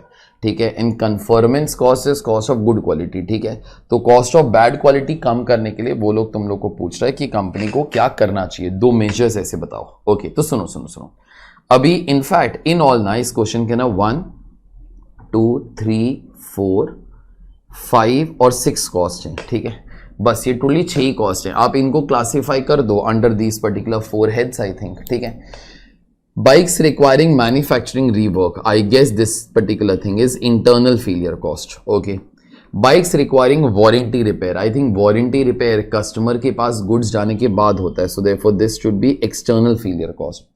Production line equipment testing time, testing cost is always appraisal cost क्योंकि this is done once the goods are made, so therefore this is appraisal cost. Customer complaint centre time, customer का complaints का like हमारे पास एक call centre वगैरह होएगा. I guess this should also be external failure cost here, क्योंकि this comes once a goods are sold to the customer. ये बुरी चीज है बेटा, याद रखना. Testing time is good, it helps you to improve the quality as such. ठीक है, आगे फिर देखो अपना डाउन टाइम वगैरह हुआ. I guess down time should be internal failure cost. Okay, और उसके बाद कस्टमर लोगों का सप्लायर लोगों का रिव्यू वगैरह वो करवा रहे हैं, ताकि अपना यहाँ पे जो क्वालिटी जो वो लोग अपने को भेजते हैं वो अच्छा हो जाए. We are trying to find out like from the market which supplies are good. So this is done before they will supply. Okay, so therefore this will help you to prevent losses. So I guess this particular thing will be prevention cost. Okay, तो बस I guess so there are two internal failure cost. एक ये होएगा, एक ये होएगा. मैं आगे जाके आंसर जरा वो देख लेता हूँ. तो एक डाउन टाइम हुआ, एक मैन्युफैक्चरिंग रीवर्क हुआ. मैंने भी तुम लोग को वो एक चीज बोला, ये एक इंटरनल फेलियर कॉस्ट, ये एक इंटरनल फेलियर कॉस्ट. ठीक है, तो ये दोनों का उधर जो है बस अमाउंट जो है वो लिख दिया. ठीक है, फिर उसके बाद यहाँ पे एक्सटर्नल फेलियर कॉस्ट के अंदर वारंटी रिपेयर कॉस्ट आया, कस्टमर कंप्लेंट सेंटर टाइम आया. तो देख लेते हैं. कस्टमर कंप्लेंट सेंटर टाइम तो 70,000 और उसके बाद वारंटी रिपेयर 40,56,000. आई गेस मैंने भी तुम लोग को वही दोनों चीजें वो बोला था, एक्सटर्नल फेलियर कॉस्ट अमाउंट्स के साथ भी ऑल हैव रिटन. ठीक है, फिर उसके बाद प्रिवेंशन कॉस्ट के तौर पे सप्लायर का रिव्यू कॉस्ट है जो मैंने लास्ट के अंदर बोला, और अप्रेजल कॉस्ट जो है तुम्हारा वो मेरे ख्याल से मैंने तुम लोगों को यहां पर वो बोल दिया कि ये जो है ये अप्रेजल कॉस्ट है. So therefore 1600 into 18 this is 28,800. ठीक है, अभी मैंने क्या किया, ये सब चीजों का ना एक टोटल मारा, फिर उसके बाद ना मैंने यहाँ पे परसेंटेज भी निकाल लिया. It help you to comment further. Okay, तो देखो ये हो गया तुम्हारा पार्ट 1. अभी पार्ट 2 के लोग क्या बोलते हैं, advise any 2 measures to reduce non conformance cost. देखो now this is your standard stuff बेटा. ओके, जो आप लोगों ने हम लोगों ने TQM यहीं से स्टार्ट किया था. If you will try to be seeing no, these are cost of good quality, these are cost of bad quality. Out of ₹100 of cost you are only trying to be spending 2.66 on cost of good quality. Remaining 97 point जितना भी आता है 34 is nothing but your cost of bad quality. If you all remember, these both are inversely proportional. अगर आपको ये चीजों के ऊपर खर्चे कम करने हैं, ओके, खर्चे कम करने हैं मतलब मैन्युफैक्चरिंग रीवर्क, ओके, तुम्हारा गुड्स जो है उसके ऊपर रीवर्क बहुत ज्यादा हो रहा है बेटा, तो अपना ना क्वालिटी ऑफ रॉ मटेरियल्स ये सब कुछ बराबर से इंस्पेक्ट करवाओ. तुम्हारा उसके बाद जो प्रोसेस है, ओके, वो बराबर से करो, स्टाफ को ट्रेनिंग दो. Okay, the moment you will start to spend more on appraisal and prevention cost, no, automatically at that particular time तुम्हारा यहां पर ये वाला जो फेलियर कॉस्ट है ना वो कम होना स्टार्ट हो जाएगा. So therefore company in this case should try to be spending more on this and on this. The company should try to be spending more on this and more on this, ताकि ये वाला जो तुम्हारा cost है कम हो जाए. Okay, now यहां पर भी अगर आगे भी बात करूं, कंज्यूमर से कंप्लेंट्स इसलिए आ रहे होंगे because the quality of the product is not good, you are not testing it properly, you are not making it properly. Okay, so that is why the cost are coming. Apart from that जो warranty repair cost भी है वो भी इसलिए आते हैं because your quality is not good. Okay, तो आप लोगों को ना अगर ये सब कुछ कम करने का है, ये सब कुछ बोले तो 1, 2 and 3, अगर आपको ये तीनों कॉस्ट कम करने के हैं ना, then in that particular case I would strongly try to recommend कि आप लोग ये दोनों चीजों के ऊपर ज्यादा खर्चा करो. Okay, try to spend more on suppliers review, try to spend more on training of the workers. Okay, in this case try to spend more on testing, inspection, okay, all those particular things. Automatically तुम्हारा quality of the product will start to be rising. बीच में अगर कुछ process reviews करवाने की तुम्हारा manufacturing के अंदर यहाँ पर कुछ inherent कुछ limitation है, वो सब कुछ भी करना start कर लो. So automatically in this particular case I think so that the quality of your product will be starting to rise. Okay, ये हो गया एक चीज. ठीक है, कि try to implement TQM, total quality management. Okay, basically जो मैं बात किया, मैं TQM के ऊपर ही बात किया. सर आपने एक चीज के बारे में बात नहीं किया, डाउन टाइम. तुम लोगों ने डाउन टाइम अवॉइड हो जाए उसके लिए एक पूरा का पूरा चैप्टर किया हुआ है. क्या? TPM सेज आपको डाउन टाइम के ऊपर, अगर आपको ब्रेक डाउन के ऊपर कम खर्चा करने का है, try to spend more on preventive maintenance. तुम लोग को शायद याद भी होएगा. Okay, if you're going to be spending more on preventive maintenance, then in that particular case, like तुम्हारा यहाँ पे डाउन टाइम कम होगा, अगर होएगा भी तो उसके ऊपर खर्चे भी तुम्हारे कम होंगे, तुम्हारा यहाँ पे प्रोडक्शन वगैरह जो है वो यहाँ पर हैम्पर वगैरह वो नहीं होगा। If you all remember basically जो तुम्हारा टीपीएम का फंडा है, it tells you maintain the equipments in such a way that they give you the quality as intended. Okay, so therefore try to implement your TPM program. उससे तुम्हारा machines will remain in the healthy state, machines की वजह से जो defective units होते थे वो भी नहीं प्रोड्यूस होंगे। ओके, मशीन की वजह से जो क्वालिटी लॉसेज होते थे तो वो भी नहीं होंगे, मशीन्स की वजह से वर्कर का जो इनएफिशिएंसी होता था तो वो भी नहीं होएगा। Have a complete program wherever your maintenance is given due importance in the budgets only. Try to have schedules of maintenance. यार हर क्वार्टर के अंदर ना, या फिर हर फोर्टनाइट या फिर हर मंथ हम लोग ना मशीन्स का मेंटेनेंस करवाएंगे, उसका ग्रीजिंग करवाएंगे, उसका ऑयलिंग करवाएंगे, all those particular things we will try to get it done. Okay, हाँ उसके बाद भी डाउन टाइम हो सकता है, उसके बाद भी ब्रेक डाउन हो सकता है, लेकिन चांसेस थोड़ा सा कम है। तो अल्टीमेटली अगर आपको ये सारे के सारे कॉस्ट कम करने हैं, you will have to spend on these particular things. इससे तुम्हारा प्रोडक्ट का क्वालिटी अच्छा हो जाएगा, और खासकर अगर डाउन टाइम काम वाला जो काम है, जो डाउन टाइम वाला जो कॉस्ट है, अगर वो कम करने का है, then in that case try to be implementing a program like your TPM. अगर आगे कुछ और लिखने का है जो आईसी ने नहीं लिखा, but you all can try to be writing कि तुम्हारा टीपीएम वाला प्रोग्राम काम कर रहा है कि नहीं, then in that case you can start to compute OEE, that is overall equipment effectiveness. Okay, तो उसके ऊपर we all have done a entire lecture only as such. Okay, so OEE in this case will help you to keep a track, okay, that कि तुम्हारा जो machines है बराबर से तुम लोग को लाइक यू नो वो जो रिजल्ट्स वगैरह है वो दे रहा है कि नहीं। वहां पे अगर ओईई के अंदर you all remember we multiply three things, availability, उसके बाद एफिशिएंसी, अब एफिशिएंसी को तुम लोग परफॉर्मेंस रेशियो भी बोलते हो, third one in this particular case is quality, and overall I guess the ratio should be 85% और मोर। ओके, सो ऑल दो things you all can be doing. बस यहां पर नीचे एग्जैक्टली वही वाला चीज आप लोगों को लिखने का है, एक टीक्यूएम इंप्लीमेंट कर लो, एक टीपीएम इंप्लीमेंट कर लो। ओके, जस्ट जब भी टीक्यूएम लिखते हो ना, एक चीज I think so you all should be writing that IC is also तो return only, but then you all also should be writing as such कि अगर आप अगर आप टीक्यूएम वाला जो प्रोग्राम है ना इंप्लीमेंट करोगे ना, धीरे धीरे धीरे धीरे you all will understand, you will start to spend more on this and you will start to save things over here. Okay, just ensure कि इसके ऊपर उतना ज्यादा खर्चा ना कर दो which is more than the savings over here. So therefore we still say that overall cost of quality should be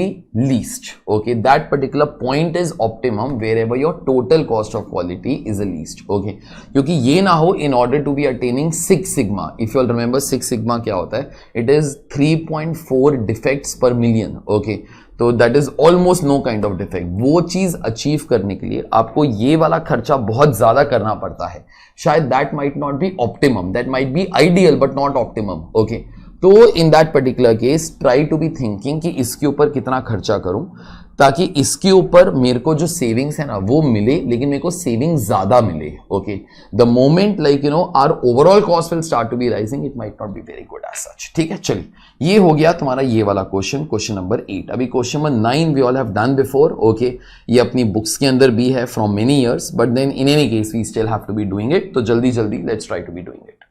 A company produces and sells a single product. The cost data per unit for the year 2022 is predicted below. Direct material 35, direct labor 15, and variable overheads 15. Total up all these things and that should be coming to 75. Selling price is 90. The company has forecasted the demand for the year 2022 will be 28,000 units. So this is the final demand of the product. However, to satisfy this level of demand, production quantity will have to be increased. There are no opening or closing stocks of the product. Stock levels of the material remain unchanged throughout the period. Okay. The following information regarding cost and revenues are given below. 12.5% of the items delivered to the customer will be rejected due to specification failure and will require free replacement. The cost of delivering the replacement item is rupees 5 per unit. Okay. Now 12.5% of the items delivered to the customer. Okay, 12.5% of the items delivered to the customer, okay, will be faulty and will require replacement. Okay, तो जितने भी units हम लोग deliver करेंगे उसके अंदर से इन this particular case 12.5% faulty हो जाएगा. कस्टमर बोलेगा ये वाला यूनिट्स फॉल्टी है, मैं बोलेगा ठीक है तू वापस दे मेरे को. Okay, I will send you new units. जब मैं न्यू यूनिट्स उसको वो भेजेगा, एक तो उससे पहले मेरे को न्यू यूनिट्स प्रोड्यूस करना पड़ेगा. That will cost me 75 plus 5 rupees मेरा एडिशनल डिलीवरी का कॉस्ट हो जाएगा. ठीक है, so total cost will become 80 of replacing those goods. ठीक है, आगे चल पड़ते हैं. 20% of the items produced will be discovered faulty at the inspection stage before they are delivered to the customer. Before they are delivered to the customer. अभी ना delivered to the customer, शायद ये वाला डिस्प्यूट आपको याद होगा, मैंने आप लोगों को क्लास के अंदर भी बोला था, लिखवाया भी था. एक बार गलत तरीके से सॉल्व करवाया था, एक बार सही तरीके से करवाया था, क्योंकि उसे पिछले वाले क्वेश्चन के ना वहां पे वर्ड्स था इनवॉइस्ड. ओके, वहां पे वर्ड्स था इनवॉइस, तो तभी कोई पंगा नहीं था. लेकिन इस वाले केस के अंदर पंगा था. ओके, तो यहां पे लिखा हुआ है 12.5% of the items delivered to the customer. Okay, delivered to the customer. अभी डिलीवर्ड का मतलब क्या होता है? ओके, वो आपको ना पार्ट बी ने बताया. 20% of the items produce will be discovered faulty at the inspection stage before they are delivered to the customer. Okay, तो कुछ ऐसा. ओके, ध्यान से सुनना जरा please. I think out of A and B ना पहले बी वाला लॉस होएगा, क्योंकि ये प्रोडक्शन वाला लॉस है, उसी के बाद देन डिलीवरी विल हैपन ना. 20% of the items produce will be discovered faulty at the inspection stage before they are delivered to the customer. So सबसे पहले आप लोग 100 यूनिट्स प्रोड्यूस करेगा. ओके, उसके अंदर से इंस्पेक्शन के अंदर अपने को पता चल जाएगा that how much will be faulty 20. इसके बाद जो यूनिट्स बचता है ना, those are the units delivered to the customer. So therefore units which are delivered to the customer. तो ये वाला जो फिगर है ये कितना हो जाता है 80. ओके, अभी in this particular case point number B के बाद पॉइंट नंबर ए पर आ जाते हैं. ओके, जहां पर इन दिस पर्टिकुलर केस लिखा हुआ है 12.5% of the items delivered to the customer will be rejected due to specification failure and will require free replacement. चलो ठीक है.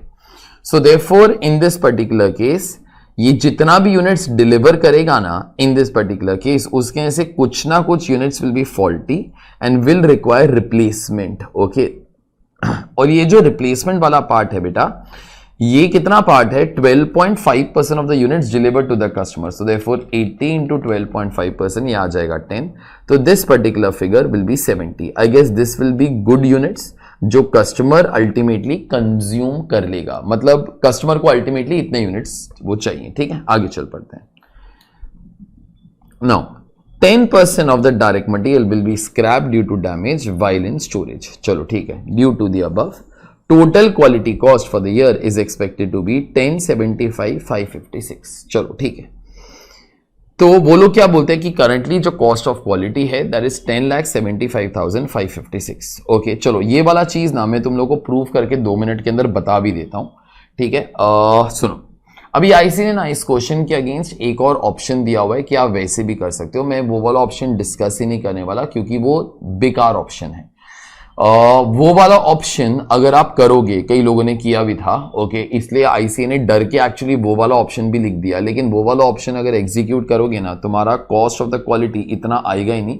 तो ultimately ICA gets proven wrong only. And that's why if you all remember, मैंने भी आपको question पहले उस गलत मेथड से करवाया था, फिर मैंने तुम लोग को एक नोट भी लिखवाया था कि आंसर क्यों गलत है. ओके, क्योंकि डिलीवर्ड का मतलब हम लोगों ने कुछ और लिया था तभी. ओके, तो in any case what ever I am doing now is all perfect only. ठीक है, तो अभी मैं आरटीपी इसके अंदर आपको एटलीस्ट 2 ऑप्शन वो नहीं दे रहा हूं, मैं आपको एग्जैक्टली वही ऑप्शन दे रहा हूं जो आप लोगों को एग्जाम्स के ना करना है. This is the correct way. जो आईसी ने सेकंड ऑप्शन दिया प्लीज वो करना ही नहीं बिल्कुल भी. हाँ प्लीज. ओके, तो वो लोग क्या बोलता है कि due to above total quality cost. अभी पिछले क्वेश्चन के अंदर ही एक्सप्लेन किया बेटा, cost of quality sum of those particular 4 cost. Okay, सुनो.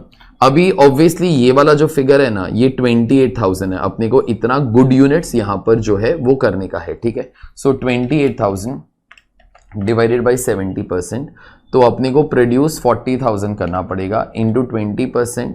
तो ये आ जाएगा 8,000, ये आ जाएगा 32,000. फिर उसके बाद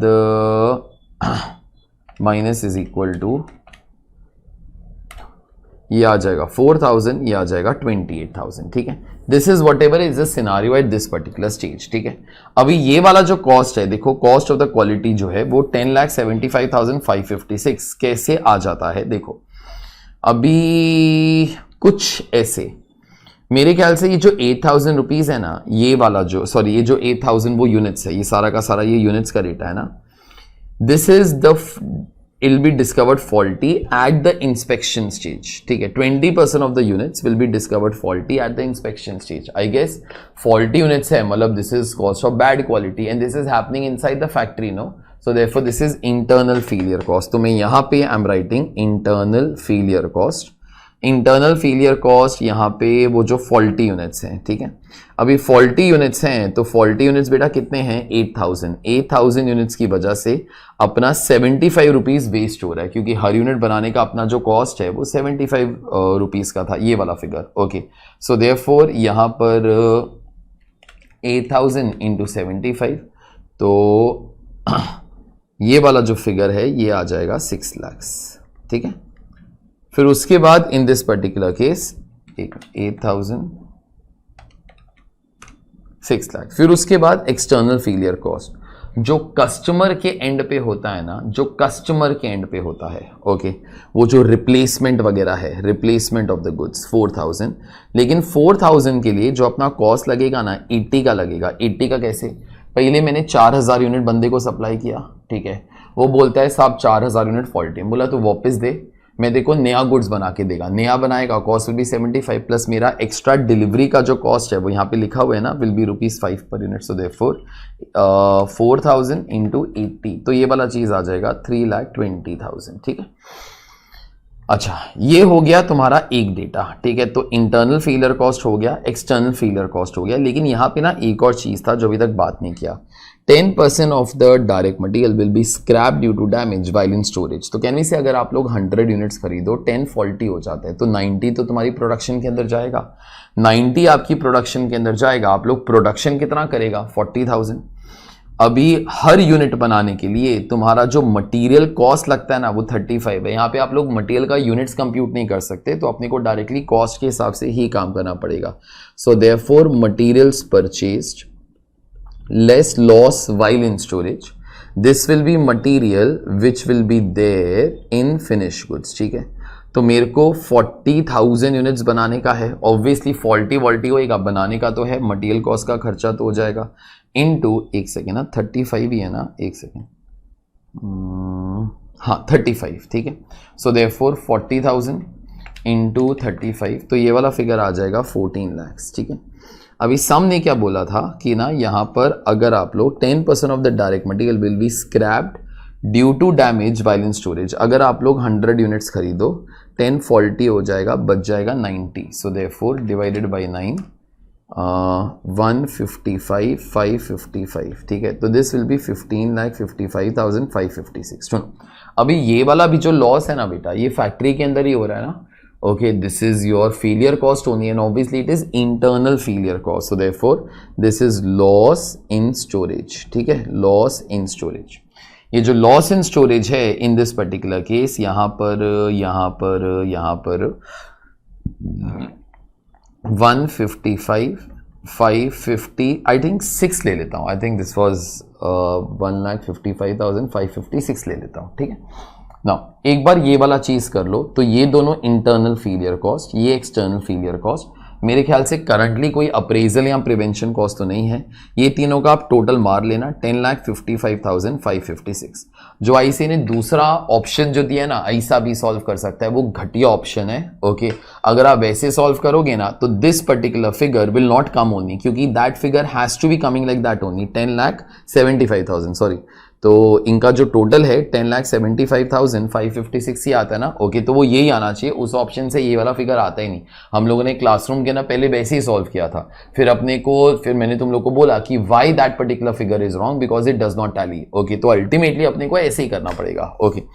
और शायद ये वाला चीज करेक्ट भी है, क्योंकि ना dispute was only about units delivered का मतलब क्या होगा, और यूनिट्स डिलीवर्ड का मतलब पार्ट बी के ना क्लियरली एक्सप्लेन्ड है कि यहां पे क्या लिखा हुआ है, 20% of the items produce will be discovered faulty at the inspection stage before they are discovered, sorry before they are delivered to the customer. मैं तुमको 100 बार बता के रखा हुआ है, if you ever become a CA okay and then if you go in to board of studies, then in that case please board of studies को कई चीजें वो समझा देना है। This is one among so many questions that I try to tell you कि institute को बोलना कि जो वो लोग बोलता है might not be always correct okay, in fact वो लोगों ने गलत ऑप्शन देके रखा हुआ है।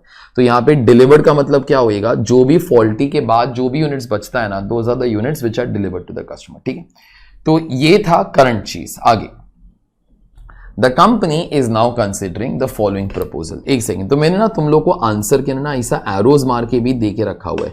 ये जो तेरा इंस्पेक्शन वाला कॉस्ट है ना, जब वो फॉल्टी वगैरह वो डिस्कवर हुआ है, वो इंटरनल फेलियर कॉस्ट है। ये जो है ये तेरा एक्सटर्नल फेलियर कॉस्ट है, वो जो रिप्लेसमेंट है, और ये वाला भी जो लॉस है ये इंटरनल फेलियर कॉस्ट है। मैंने ऐसा एरोज मार के तुम लोग को सोल्यूशन के अंदर दे के रखा हुआ है। ठीक है, आगे the company is now considering the following proposal to introduce a training program for the workers which the management of the company believes will reduce level of faulty production to 10%। तो पहले 20% था okay, now in this case 10% हो जाएगा। ठीक है, this training program will be costing 4,50,000। Now training is done ताकि goods ही बराबर बने, it is a prevention cost, it is not a appraisal cost.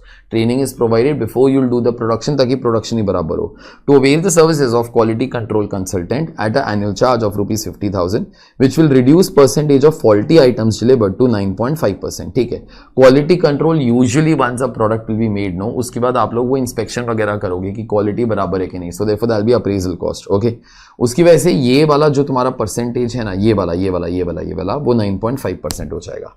I think इसके बारे में कुछ नहीं दिया तो वो वाला चीज ऐसे ही रहेगा। ठीक है, अभी अपना ऑब्जेक्टिव क्या है, prepare a statement of expected quality cost the company would incur if it accepts a proposal. चलो ठीक है, costs are to be calculated using the 4 recognized quality heads. I know those 4 recognized quality heads. One is internal failure cost, one is external failure cost, one is appraisal cost, and one of them is prevention cost. अभी तक हम लोग appraisal और prevention के ऊपर खर्चा ही नहीं करता था, तो ये वाले जो कॉस्ट थे बेटा नील थे। ठीक है, ये हो गया तुम्हारा एक चीज। Would you recommend the proposal, give financial and non financial reasons. तो चलो ठीक है, तो अभी ये वाला जो प्रपोजल है इंप्लीमेंट कर लेते हैं। अगर ये वाला प्रपोजल इंप्लीमेंट किया, तुम लोग प्रिवेंशन कॉस्ट के ऊपर 4,50,000 का खर्चा करोगे जो तुम्हारा ट्रेनिंग कॉस्ट है। उसके बाद क्वालिटी कंट्रोल के ऊपर that will be your appraisal cost, 50,000 rupees का खर्चा करोगे जो अपने को दे के रखा हुआ है ओके। एक बार ये वाला जो तुम्हारा काम है ये हो जाएगा, फिर उसके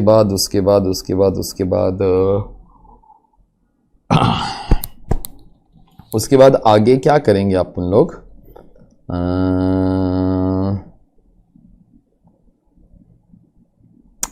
उसके बाद अभी अपने को ना वो वाले परसेंटेजेस बेटा बदल गए। अगर परसेंटेजेस बदल गए ना, मेरे को सब कुछ फिर से ही कंप्यूट करना पड़ेगा। देखो अभी सपोज ये वाला जो फिगर है ना, मैं ब्लैक के अंदर लिखता हूं, अगर ये 100 है तो अभी जो फॉल्टी प्रोडक्शन है ना, पहले 20% था, अभी फॉल्टी प्रोडक्शन जो है 10% हो जाएगा। So therefore this will become 90 okay. उसके बाद आगे वाला जो रिप्लेसमेंट है ना, faulty item delivered to the customer 9.5%, so 90 into 9.5%, यह आ जाएगा 8.55%। ठीक है, तो 90 माइनस 8.145, 81.45। ठीक है, और ये वाला फिगर 28,000 हो जाएगा। सो देयरफॉर 28,000 डिवाइडेड बाई 81.45%, ये आ जाएगा 34377। ठीक है, 34377 ले लेता हूँ इंटू 10%, तो ये ले लेता हूँ 3438 ले लेता हूँ,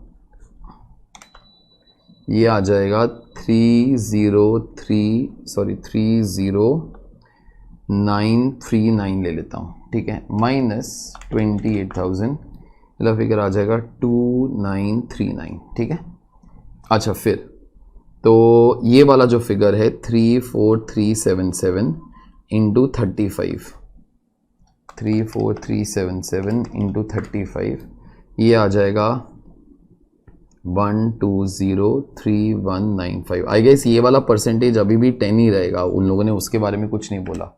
So divide by 90%, 1336883 into 10%, 133688. That's it. Okay. I guess उसके बाद तुम्हारा ये वाला जो कॉस्ट है 3438 इंटू 75, उसके बाद ये वाला जो तुम्हारा एक्सटर्नल फेलियर कॉस्ट है 2939 इंटू 80 रुपीज़, ठीक है। तो ये कॉस्ट तुम्हारा वो आ जाएगा। सो 3438 इंटू 75, दिस इज 257850। फिर उसके बाद ये वाला तुम्हारा इंटरनल फेलियर कॉस्ट 133688 2939 इंटू 80, तो ये आ जाएगा 235120, ठीक है। बस ये वाला जो तुम्हारा काम है ये हो जाएगा। तो 235120 प्लस 5 lakhs प्लस 133688 प्लस 257850, तो ये आ जाएगा 1126658। Okay, I guess this will be your cost as such. एक बार तुम लोग ये वाला कॉस्ट निकाल लोगे, उसके बाद क्या लिखा है, will you recommend the proposal, give financial and non financial reasons. मैं तुम लोग को ना एक चीज बहुत बार बोला हुआ है, अगर तुम्हारा कभी कॉस्ट ऑफ द क्वालिटी बढ़ भी जाता है ना, कभी ये मत बोलो सर ये घटिया चीजें हैं, कभी भी ऐसा नहीं बोलने का। ओके, कभी भी ऐसा नहीं बोलने का बेटा। You are trying to improve the quality of the product. No, short run के अंदर तुम्हारे खर्चे बढ़ेंगे ही बढ़ेंगे। That will happen no matter whatever you will be doing. That does not mean that giving quality is bad. What you should try to be commenting that in this case, no, yahan pe cost is rising, we do understand that, but then apart from that there are some other benefits, because if the quality will be improving, धीरे धीरे the brand loyalty among the customers will be rising. Customers will start to be thinking this company produces the goods which are top notch. Okay, they will be more loyal towards my products. अपना branding will rise, अपना goodwill will start to rise. After some time अपना volume of goods sold will start to be rising, because we'll be known for our quality. We will be able to increase the selling prices also. Okay, so company should consider all these particular things also. Although this particular cost will rise, but बेटा ultimately अगर cost बढ़ेगा, I know it is a disadvantage, लेकिन बाकी advantages भी तो हैं. So therefore company should try to evaluate these particular things before the final decision will be made. याद रखना, कभी भी लाइफ के अंदर quality conscious होगे ना, there will be problems for sure. Okay, there will be problems for sure. Okay, in the beginning, क्योंकि you are not quality conscious. अभी अच्छा क्वालिटी का प्रोडक्ट बनाने के लिए तुम लोग को खर्चे तो बढ़ाने पड़ेंगे. ओके, तो खर्चे बढ़ाओ, लेकिन अगर उससे क्वालिटी तुम्हारा अच्छा हो रहा है, तुम्हारा सेल्स बढ़ रहा है, तुम्हारा सेलिंग प्राइस भी धीरे धीरे you will be able to increase, and in end customers will appreciate the quality of the goods that you all make. No, it is very good. So therefore you know there are added advantages. तो long run के अंदर quality will always be helping only. मैंने बस exactly मेरे ख्याल से यही वाली चीजें यहां पर भी दिया रहेगा. ओके, वो देख सकते हो. I guess we have got the same cost यार, 1075 556 और उसके बाद 1126 658 बराबर ना. हाँ, तो यहाँ पे देखो conclusion, on purely financial consideration company should not accept the proposal because there is increase of this much in the quality cost. However there may be other factors as a company may enhance its reputation as a company that cares about quality products, and this may increase company's market share. On balance, the company should accept the proposal to improve its long-term performance. I think this is the first thing that I told when I started away with TQM का chapter also. Okay, that these things are very important. Short-run view नहीं रखने का. Okay, you should always try to have a long-term view. Okay, that's it. That is all about your question number 9. Okay, अभी जो तुम्हारा question number 10 है वो balance scorecard का है. Balance scorecard we all have discussed a lot. Okay, we have done a lot of case studies on that also. Okay, so let's see what is there in this particular case study. Z Steels is a leading manufacturer of flat and long products and have state-of-art plants. These plants manufacture value-added products covering entire steel value chain, right from coal mining to manufacturing pig iron, billets, HR coils, black pipe, GI pipe, cable tapes, etc., conforming to international standards. The rock-solid foundation combined with non-stop upgradation and innovation has enabled Z Steels to surpass its goals constantly. Its vision and values for the sustainable growth is balancing economic prosperity and social equality while caring about the planet. Okay, वैसे balance economic prosperity, this is that profit वाला part in triple bottom line. Although question balance scorecard के ऊपर है, social equality इस people वाला फंडा, and caring for the planet, okay, इस planet वाला फंडा। ये चीजें वैसे ट्रिपल बॉटम लाइन के अंदर भी आता है। It is preparing is balance score card for the year 2020-21। It has identified the following specific objectives for the 4 perspectives. तो वो लोग बैलेंस स्कोर कार्ड बना रहे हैं ऑब्वियसली, जहां पे 4 पर्सपेक्टिव होते हैं। You have your financial perspective, customer perspective, internal perspective, और लास्ट में यहां पर कौन सा हो जाता है, learning and growth, okay, research development, वो सब कुछ, ठीक है। It has identified the following specific objectives for the 4 perspectives. Improve post sale performance, improve employee morale, improve job satisfaction, increase gross margin, increase number of customers, increase profitability of care-line products, increase plant safety, increase customer retention। चलो ठीक है। अभी यहां पर आगे क्या लिखा हुआ है, Z Steel has collected key performance indicators KPI to measure the progress in achieving its specific objectives. The KPI and the corresponding data collected for the year 2020-21 are as follows. तो first, average replacement time in terms of number of days. शायद customer जो अपने को goods वगैरह के लिए कभी कभी रिप्लेसमेंट के लिए रिक्वेस्ट करता है, तो पहले अपना जो गोल था 2 दिन का था, but in reality okay we used to replace the product in 1.5 days. So just one thing, like are we doing better than the goal? Just asking, are we doing better than the goal? Yes, I think so. We should replace the things in 2 days. We replace the things in 1.5 days. So I'm just writing yes over here. Second, constant gross margin growth percentage. अपना GP जो है कितने से grow करता है, ठीक है। Gross margin मतलब GP, ग्रोथ परसेंटेज हर साल कितने परसेंटेज से वगैरह ग्रो करता है। अपना गोल 15% था, 16%, तो ये भी अचीव हो गया। Number of customers, I'm just writing yes or no just for time pass. Number of customers 15,600, so we have exceeded. Number of plant accidents, obviously we will not want any, but then 2 happened, so this objective was not met. Percentage of repeat customers, 83% का अपना target था, 81, so even this objective is not met. Core product line profit as a percentage of core product line sales, मतलब basically net profit ratio of a specific product, okay, 5% था, 4.4%, so even this is not met as such. Employee turnover ratio, जिसको आप लोग labour turnover ratio वगैरह वो बोलते थे, वो उन लोगों ने कैसे कंप्यूट किया, number of employees leaving divided by average number of employees. तो तुम लोग बहुत छोटे थे सी इंटर के ना, this used to be called as labour turnover by separation method, okay. So 2% का होना चाहिए था, 3% का हो गया, so even this is not met यार, ओके।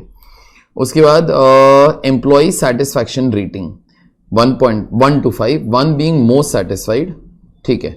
तो 1 का जो रेटिंग, अपना 1 का रेटिंग आना चाहिए था, अपना गोल वो था, and 1 is the best rating that those guys can be giving, लेकिन 1.2 था, so even this objective is not met. तो बेटा 8 के अंदर से ना only in this particular case 3 objectives are met as such, ठीक है। आगे, for the preparation of balance score card the following format has been developed. Z Steel's balance scorecard report for the year ending 31st of March 2021. Financial perspective, customer perspective, internal या business perspective, learning and growth perspective. Okay.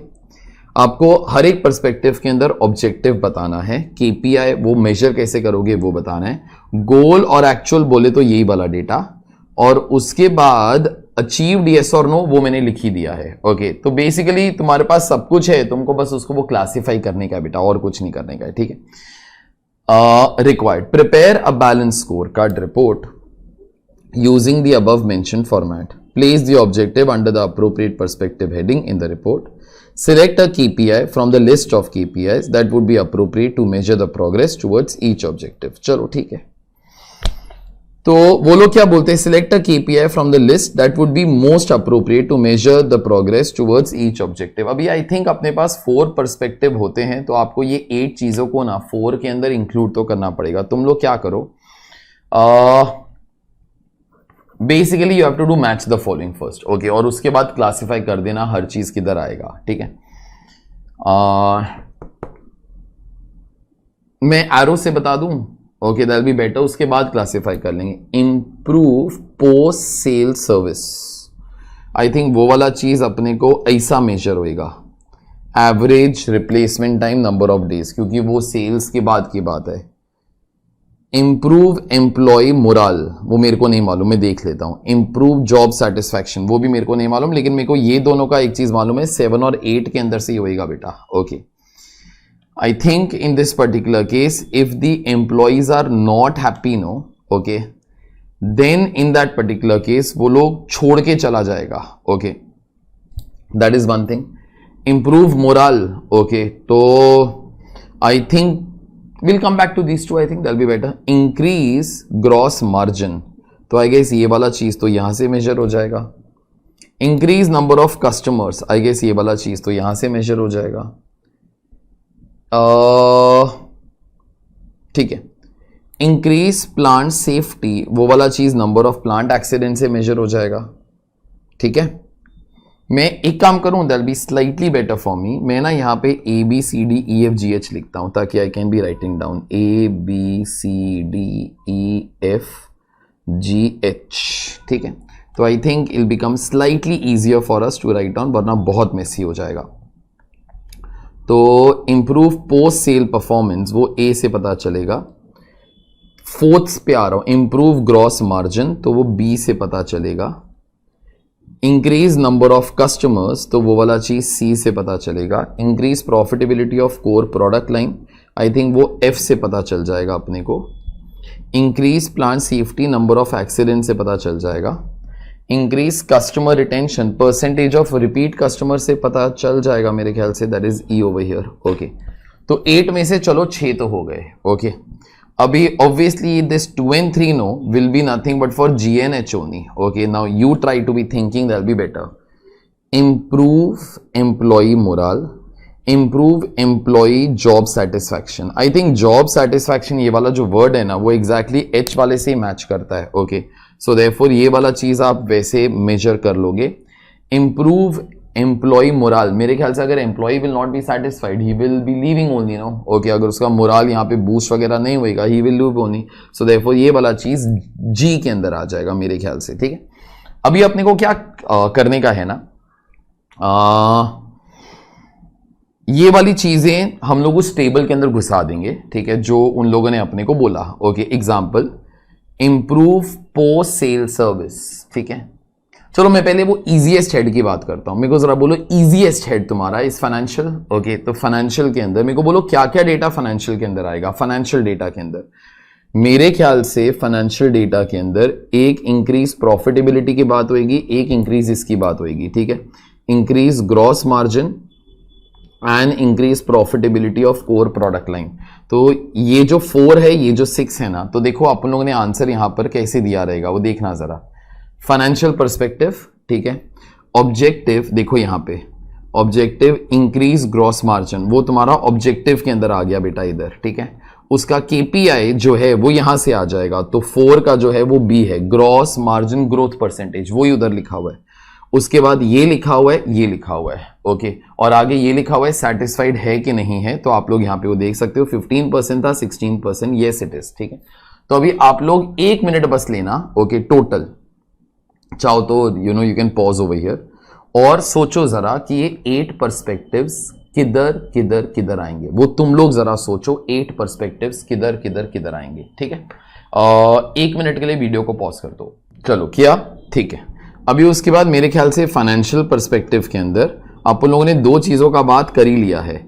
एक यहां पे increase gross margin, ठीक है, उसके बाद increase profitability, तो यही वाला चीज आप उन लोगों ने यहां पे मेरे ख्याल से वो लिख दिया, increase profitability of core product line. I guess out of 8 perspective these are the only 2 ones that deal about the financial perspective. Okay, तो core product line as a percentage of core product line sales 5%, 4.4, so therefore that's not achieved. ठीक है, तो चलो 8 के अंदर से मेरे ख्याल से फाइनेंशियल पर्सपेक्टिव अपना काम हो गया। ठीक है, अभी आगे का तुम लोग जरा चेक करना कि तुम लोगों ने क्या किया। मेरे को जरा बोलो कस्टमर वाला जो चीज है, जो कस्टमर वाला चीज है, पक्की बात है मेरे ख्याल से एक यहां पे 5 भी आ सकता है, क्योंकि इंक्रीज नंबर ऑफ कस्टमर्स, एक यहाँ पे कस्टमर रिटेंशन भी आ सकता है, ओके वो वाला चीज भी आ ही सकता है। नाउ मेरे ख्याल से ना ये जो तुम्हारा इंक्रीज नंबर ऑफ कस्टमर्स है, ऑनेस्टली वो फाइनेंशियल पर्सपेक्टिव के अंदर भी आ सकता है, बट यूजुअली ना फाइनेंशियल पर्सपेक्टिव के अंदर we record that particular data जो अपनी फाइनेंशियल स्टेटमेंट्स के अंदर भी होता है। तो यूजुअली हम लोग कस्टमर्स वगैरह अपने कितने कस्टमर्स हम लोग वो सब चीजें नहीं दिखाते,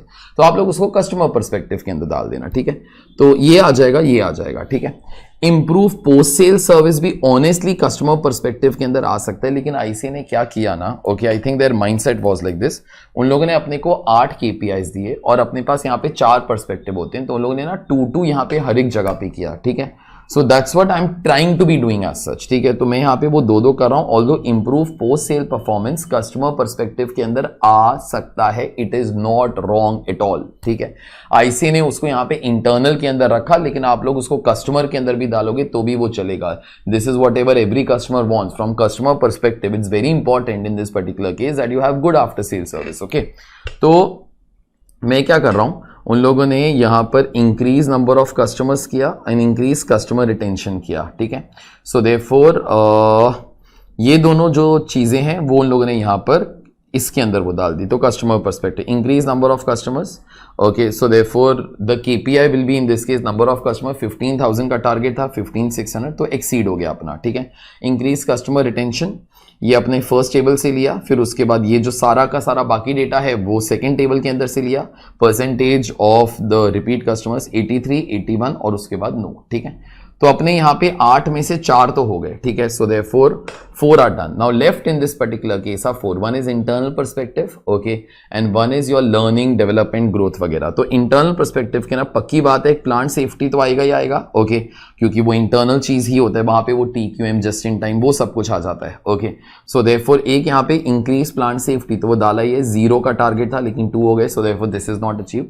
उसके बाद यहाँ पे अभी उन लोगों ने ये वाला भी चीज डाल दिया, not wrong at all, okay, लेकिन आप लोग उसको कस्टमर पर्सपेक्टिव के अंदर भी डाल सकते थे। That is nothing but improve post sales service. अगर तुम लोग इंटरनली अपना सिस्टम्स अच्छा रखोगे, you will try to be doing it, then automatically in that particular case तुम्हारा जो पोस्ट सेल्स सर्विस है, like you know that is usually a internal thing which will lead to a better customer service, okay. तो आप लोग उसको यहां पर internal के अंदर वो डाल सकते हो। So therefore improve post sale service, okay, तो वो वाला चीज इन लोगों ने यहां पर भी डाला। Again I am speaking one last time कि ये वाला चीज आप लोग इधर और भी डाल सकते थे, कस्टमर पर्सपेक्टिव के अंदर भी डाल सकते थे, although we have not put as such, ठीक है। नाउ ये हो गया तुम्हारा ये वाला काम। फिर उसके बाद बच गए I guess last 2। Now last 2 are related to employees. Now employees, many people are of the opinion, sir आप इसको internal के अंदर डाल सकते हो, yes in some cases, but usually we try to be saying like you know that it can also be put under learning, development and growth, because if suppose your employees are well trained, okay, then in that case, like you know, if they are well trained, if suppose there will be a growth for them, okay, then automatically those guys will not be leaving, okay, and then there will be a huge scope for research, development up and so on. So there जो भी employee related वो चीजें हैं ना इस question के अंदर, शायद अपने पास अभी और कोई जगह ही नहीं बचेगा to be putting them under this particular head, लेकिन कोई और क्वेश्चन के अंदर ना ये जो employees वाली चीज है ना वो internal perspective के अंदर भी आ सकता है, लेकिन अभी इस क्वेश्चन के अंदर शायद अपने पास और कोई ऑप्शन ही नहीं है। We have put them under the last perspective over here, okay. So therefore ये जो भी employees का data है we are try to be putting it, and this is also not satisfied, this is also not satisfied, ठीक है। तो ये हो गया, just like you know you have to try to do match the following and put the things under the respective heads, is quite easy as such, okay. Honestly एक दो सब लोगों के गलत हो सकते हैं, क्योंकि इन लोगों ने ना कुछ ऐसे कॉमन चीजें भी देके रखा हुआ है, so therefore it can be wrong also, थोड़ा सा like you know it is a thing which can be वो डिस्कस्ड ऑल्सो, ओके। ये हो गया तुम्हारा part 1। Z Steel desires to integrate sustainability, okay, and corporate social responsibility related KPIs in their balance scorecard to adhere vision and values. Advise Z Steels using TBL framework, triple bottom line framework, okay. तो वो लोग क्या बोलते हैं कि उनको ना triple bottom line framework के हिसाब से सोशल रिस्पॉन्सिबिलिटी वगैरह भी इंक्लूड करने का है, सस्टेनेबिलिटी भी इंक्लूड करने का है, ओके। तो आप लोग उसके हिसाब से ट्रिपल बॉटम लाइन के हिसाब से तो वो एडवाइस करो, ठीक है। तो देखो ट्रिपल बॉटम लाइन के ना फाइनेंशियल चीजें तो आ ही जाती हैं, ओके, क्योंकि और first particular part is nothing but profits, okay. लेकिन अभी ये दोनों चीजें भी यहाँ पे इंक्लूड करो। अभी ये एक manufacturing company I think, okay, you can go on and on and on with the KPIs जो तुम्हारे सस्टेनेबिलिटी मेरे ख्याल से लाइक यू नो यहाँ पे जब ये लोग कॉर्पोरेट सोशल रिस्पॉन्सिबिलिटी का बात कर रहे हैं तो ये लोग पीपल का बात कर रहे हैं मेरे हिसाब से, और जब ये लोग सस्टेनेबिलिटी का बात करता है तो मेरे ख्याल से ये वाले लोग जो हैं तो ये लोग वो प्लैनेट का बात कर रहे हैं मेरे हिसाब से, ओके, क्योंकि फाइनेंशियल तो in any case like balance score card के अंदर भी वो आई जाता है। तो वो लोग क्या बोलते हैं कि ना एडवाइज इस पर्टिकुलर कंपनी यूजिंग वो टीबीएल। तो आप लोग इसके और इसके तुम्हारे मन के अंदर जो भी केपीआईज है ना you all can be writing it now, ठीक है। अभी इस क्वेश्चन के हिसाब से अगर कुछ मिलता है तो लिख सकते हो, वरना इन जनरल सेंस, ओके। तो यहां पर ना there are many things that you all can be saying. अगर ये एक मैन्युफैक्चरिंग कंपनी है then in that particular case तो प्लैनेट के अंदर, ओके, तो प्लैनेट के अंदर what you all can be trying to be tracking और what you all can try to be reporting. Let me just tell you one thing, that triple bottom line is usually a document which is made public. It's a reporting document, okay. Reporting document means ultimately that will be reported, okay, to the outside people. It's not only for the internal evaluation. So the first part that is a financial part, लेकिन अपने को इस part के अंदर मतलब वो जो profit वाला पार्ट होता है, those guys have not asked us to be speaking on that. Those guys have told us they speak on the sustainability that comes with planet and the corporate social responsibility that comes with people. So therefore try to be speaking of that. If this is a manufacturing company, then do remember that resources are limited in this world. Over a period of time, companies have a responsibility towards the environment. They should try to be giving more back to the environment as compared to trying to be taking it. That could be the only way to be surviving, say, for the next 500 years as such. Okay, so therefore, that is where the part of sustainability comes. And that is what I have told in so many lectures of mine, like, you know, that Tim Cook, then Samsung, these days they try to be speaking so much about, like, you know, that what these guys are doing, okay, how they try to prevent the e-waste, how these guys are trying not to be giving the chargers. Now, how countries had in 2020 told Apple that you are not going to be having a separate kind of a lightning cable. You are going to be using the USB-C port only, but still in their iPhones, those guys were using that particular वो जो lightning conductor होता है. So governments as well as the companies are trying to become slightly in this case more conscious about the environment, okay, because ultimately somebody will have to suffer for sure, okay. So what you all can try to be tracking of, okay, material consumption, energy consumption, the water utilization. If you'll remember, these are all those particular things that we have done under EMA also, okay, environmental management accounting, like, you know, water, electricity, then energy up and so on. Then you can try to track the emissions that you all have. Apart from that, the fuel consumption, then the land utilization, okay, then the recyclability and disposability of the product. So all these particular things you all can try to track and you all can try to be reporting it. Most of the companies these days they try to be reporting this particular thing कि कितना carbon emissions हुआ, कितना recycle वगैरह किया. All these things, do remember, bring lot of goodwill to a company. Most of the investors these days they try to look into these particular perspective also, apart from the perspective of profit, okay, because for long term sustainability these things are essential. Then you have corporate social responsibility, that is the responsibility towards the people. Now people will include even the general public, people will include your insiders also, your employees also. So anything that is concerned with people, okay, all those particular things we all try to be doing. Just reading one or two lines, if there is some confusion between the words, I'll try to tell you. It enables a company to become conscious on the impact of its operations it has on the society. CSR programs through philanthropy and volunteer efforts. Philanthropy means we try to donate money, okay, for a larger cause. Can forge a stronger bond between itself, its employees and wider community. Again, this improves both the brand image as well as build public trust about the company. This concept in people bottom line of the triple bottom line. So in triple bottom line you have the planet bottom line, okay, that I told you right now. Then you have a people bottom line, then you have a profit bottom line, okay. Metrics on the following aspects may be investigated to find out the social impact, okay. So you all can try to be writing down all the things यार. आप लोग जो भी KPIs वगैरह वो measure कर सकते हो. You can try to be doing that over here. Workplace का जो environment है and जो labor relationship है, you can try to find out कि, like, you know, your employees give what rating to the company. उसके बाद occupational health and safety and accident rates, okay. like trying to do everything about the people. Okay, it could be the people. अभी people के ना, as I told, तुम्हारा जो general public है वो आता है, जो तुम्हारे employees है वो आ जाते हैं, supplier लोग भी आ सकते हैं, buyer लोग भी आ सकते हैं. All those particular people can be coming under people का category. Okay, then human right practices, whereby the child labor, employee workplace, all security policies, then training and education, equal opportunity employer, diversity of workforce and opportunity for employees growth. Now this thing, no, okay, I'll tell you one small thing. Around in 2021, around I guess in the month of August end or something, all the employees of Apple, okay, majority of the employees of Apple had written an open letter to Tim Cook at that time that sir, in your mission statement, no, you all write down that there will be no discrimination that will be done among the employees, no matter from where the employees belong, whether they are from Asia or they are from America.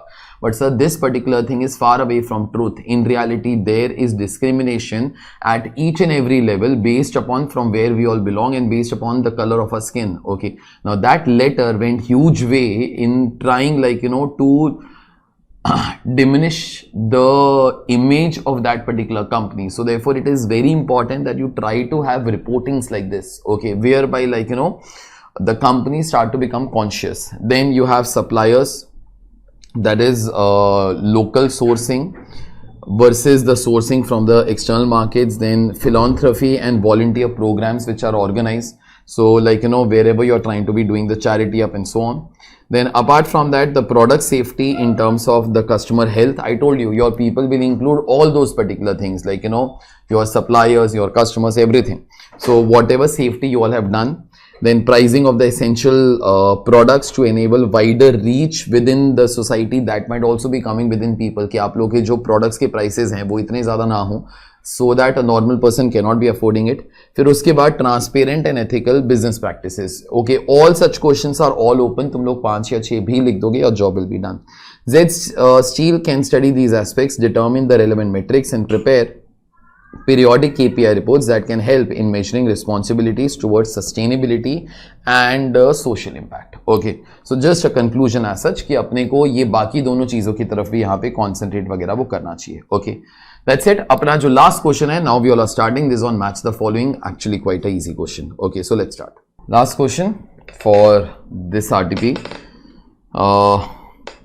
Now it's basically match the following, nothing else. It's going to be easy work. Okay, so there are 11, I guess there are options from A to J, and then there are answers over here. Okay, so answers I'll try to be hiding, so therefore we all can try to be discussing the things. Okay, so question 11. During dash stage, there is space for all competitors and firms are focusing to keep up with the customers demand and not looking into the future. I guess अगर stage का बात है तो in that particular case, like, you know, there is introduction stage, there is growth stage, there is maturity stage, there is declining stage. Okay, मेरे ख्याल से answer cannot be introduction stage and declining stage, क्योंकि declining stage के ना product का demand ही नहीं आता, तो ऑब्वियसली कस्टमर का demand, like, you know, is not a priority. Like वहाँ पे क्या लिखा है, during this stage there is space for all competitors and firms are focusing on keeping up with the customers demand and not looking into the future. वो लोग क्या बोल रहे हैं कि कंपनीज को ये फिक्र रहती है कि कस्टमर का जो डिमांड है ना वो कैसे फुलफिल करें. ओके, इंट्रोडक्शन स्टेज के अंदर तो ज़्यादा डिमांड ही नहीं आता क्योंकि प्रोडक्ट इज न्यू. उसके बाद डिक्लाइनिंग स्टेज के अंदर तो डिमांड ही नहीं आता because product is feeding out. तो आंसर मेरे ख्याल से तो ग्रोथ स्टेज या मैच्योरिटी स्टेज के अंदर से कुछ एक होना चाहिए. मैं देख लेता हूँ एक बार. I do not want you all to be looking at the answers. Okay, so देखो यहाँ पे आंसर के अंदर ग्रोथ स्टेज है, हाँ ग्रोथ स्टेज भी है, और उसके बाद मैच्योरिटी स्टेज भी है, दोनों है. तो दोनों में से एक आंसर होना चाहिए. वी विल सी अभी क्या आंसर है. If you are not sure then don't do it please. Okay, although I know, okay, but I would like to wait for that. अच्छा, B. When the buyer has more access to the information, then he and she can possibly switch the products or even perhaps backward integrate and make the products themselves.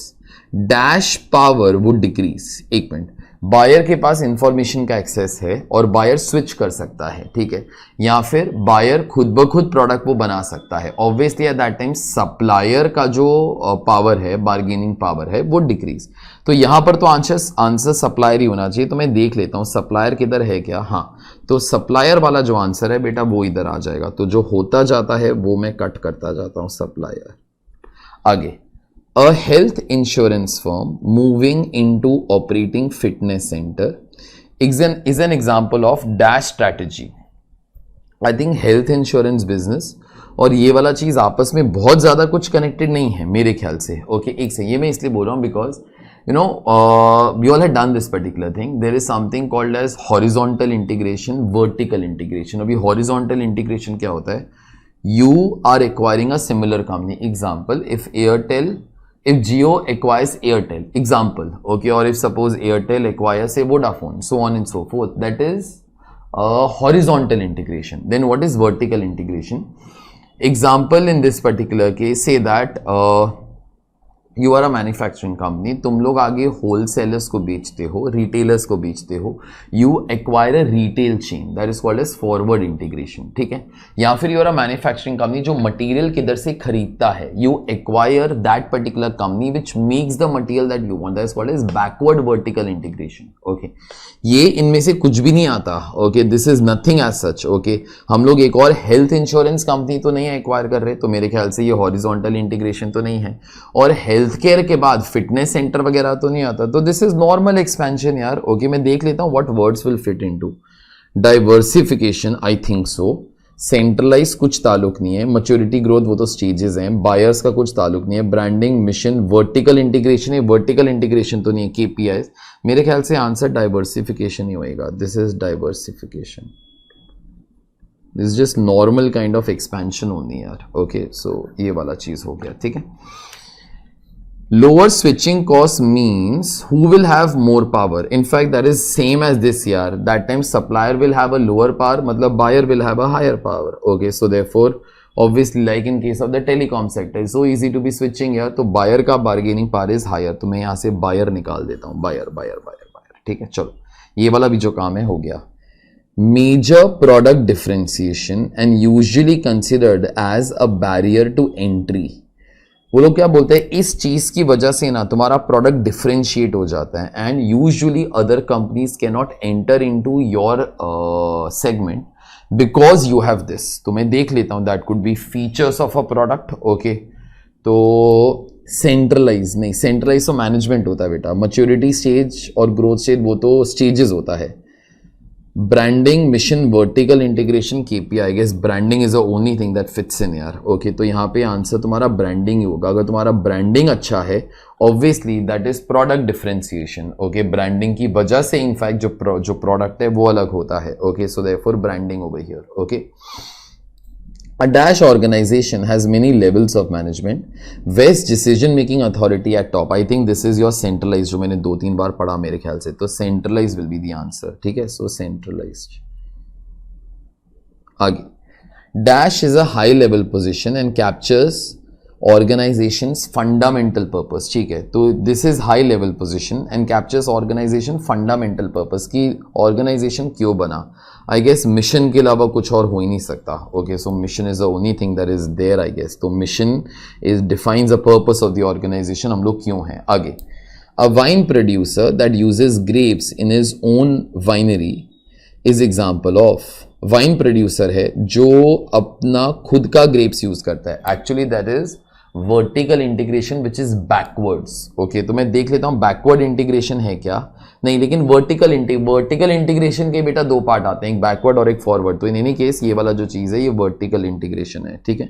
So therefore this is an example of vertical integration. Okay, तो यहां पे आप लोग लिख सकते हो vertical integration, ठीक है। ये हो गया ये वाला चीज। The life cycle stage is characterised by slower growth, increased buyer power, supply meeting demand and a shift towards efficiency. I think this will be now, अभी देखो 2 ही स्टेजेस का आंसर बाकी है बेटा, maturity and growth. I think ये maturity stage ही होएगा, क्योंकि maturity stage के अंदर ना demand starts to slow down now, okay, क्योंकि ग्रोथ के अंदर it is expanding, at maturity level it almost stagnates, okay, उससे ज़्यादा डिमांड वगैरह वो नहीं आता, तो ये मैच्योरिटी होगा। तो फिर जो ऊपर वाला आंसर है ना, ये ग्रोथ ही आंसर होएगा बेटा, ओके। तो क्योंकि ग्रोथ स्टेज के ना वैसे भी demand of the consumers is high, so therefore companies try to focus on meeting the consumers demand, so therefore this should be growth, okay. तो ग्रोथ हो गया, उसके बाद मैच्योरिटी हो गया। आई थिंक अपना लास्ट वाला आंसर खुद ब खुद ही हो गया। Dash helps management to report on achievement of strategic goals and objectives. I guess answer will be KPS. KPS की वजह से तुमको पता चलता है तुम लोग अचीव कर रहे हो कि नहीं। Now, out of all the RTPs that honestly I have done, no, I think this will be the easiest out of all of them. शायद इसके लिए सबसे कम टाइम भी लगा होगा। तो यूजुअली आई थिंक तुम्हारा हर एक जो RTP है मेरे को उसके लिए 4.5 to 5 आवर्स वगैरह वो लगता है। आई थिंक इसके लिए अपने को काफ़ी कम ही लगे है सच, ठीक है। इन एनी केस इसके आंसर्स नीचे वो हैं भी, तो in any case you will have written also, ठीक है।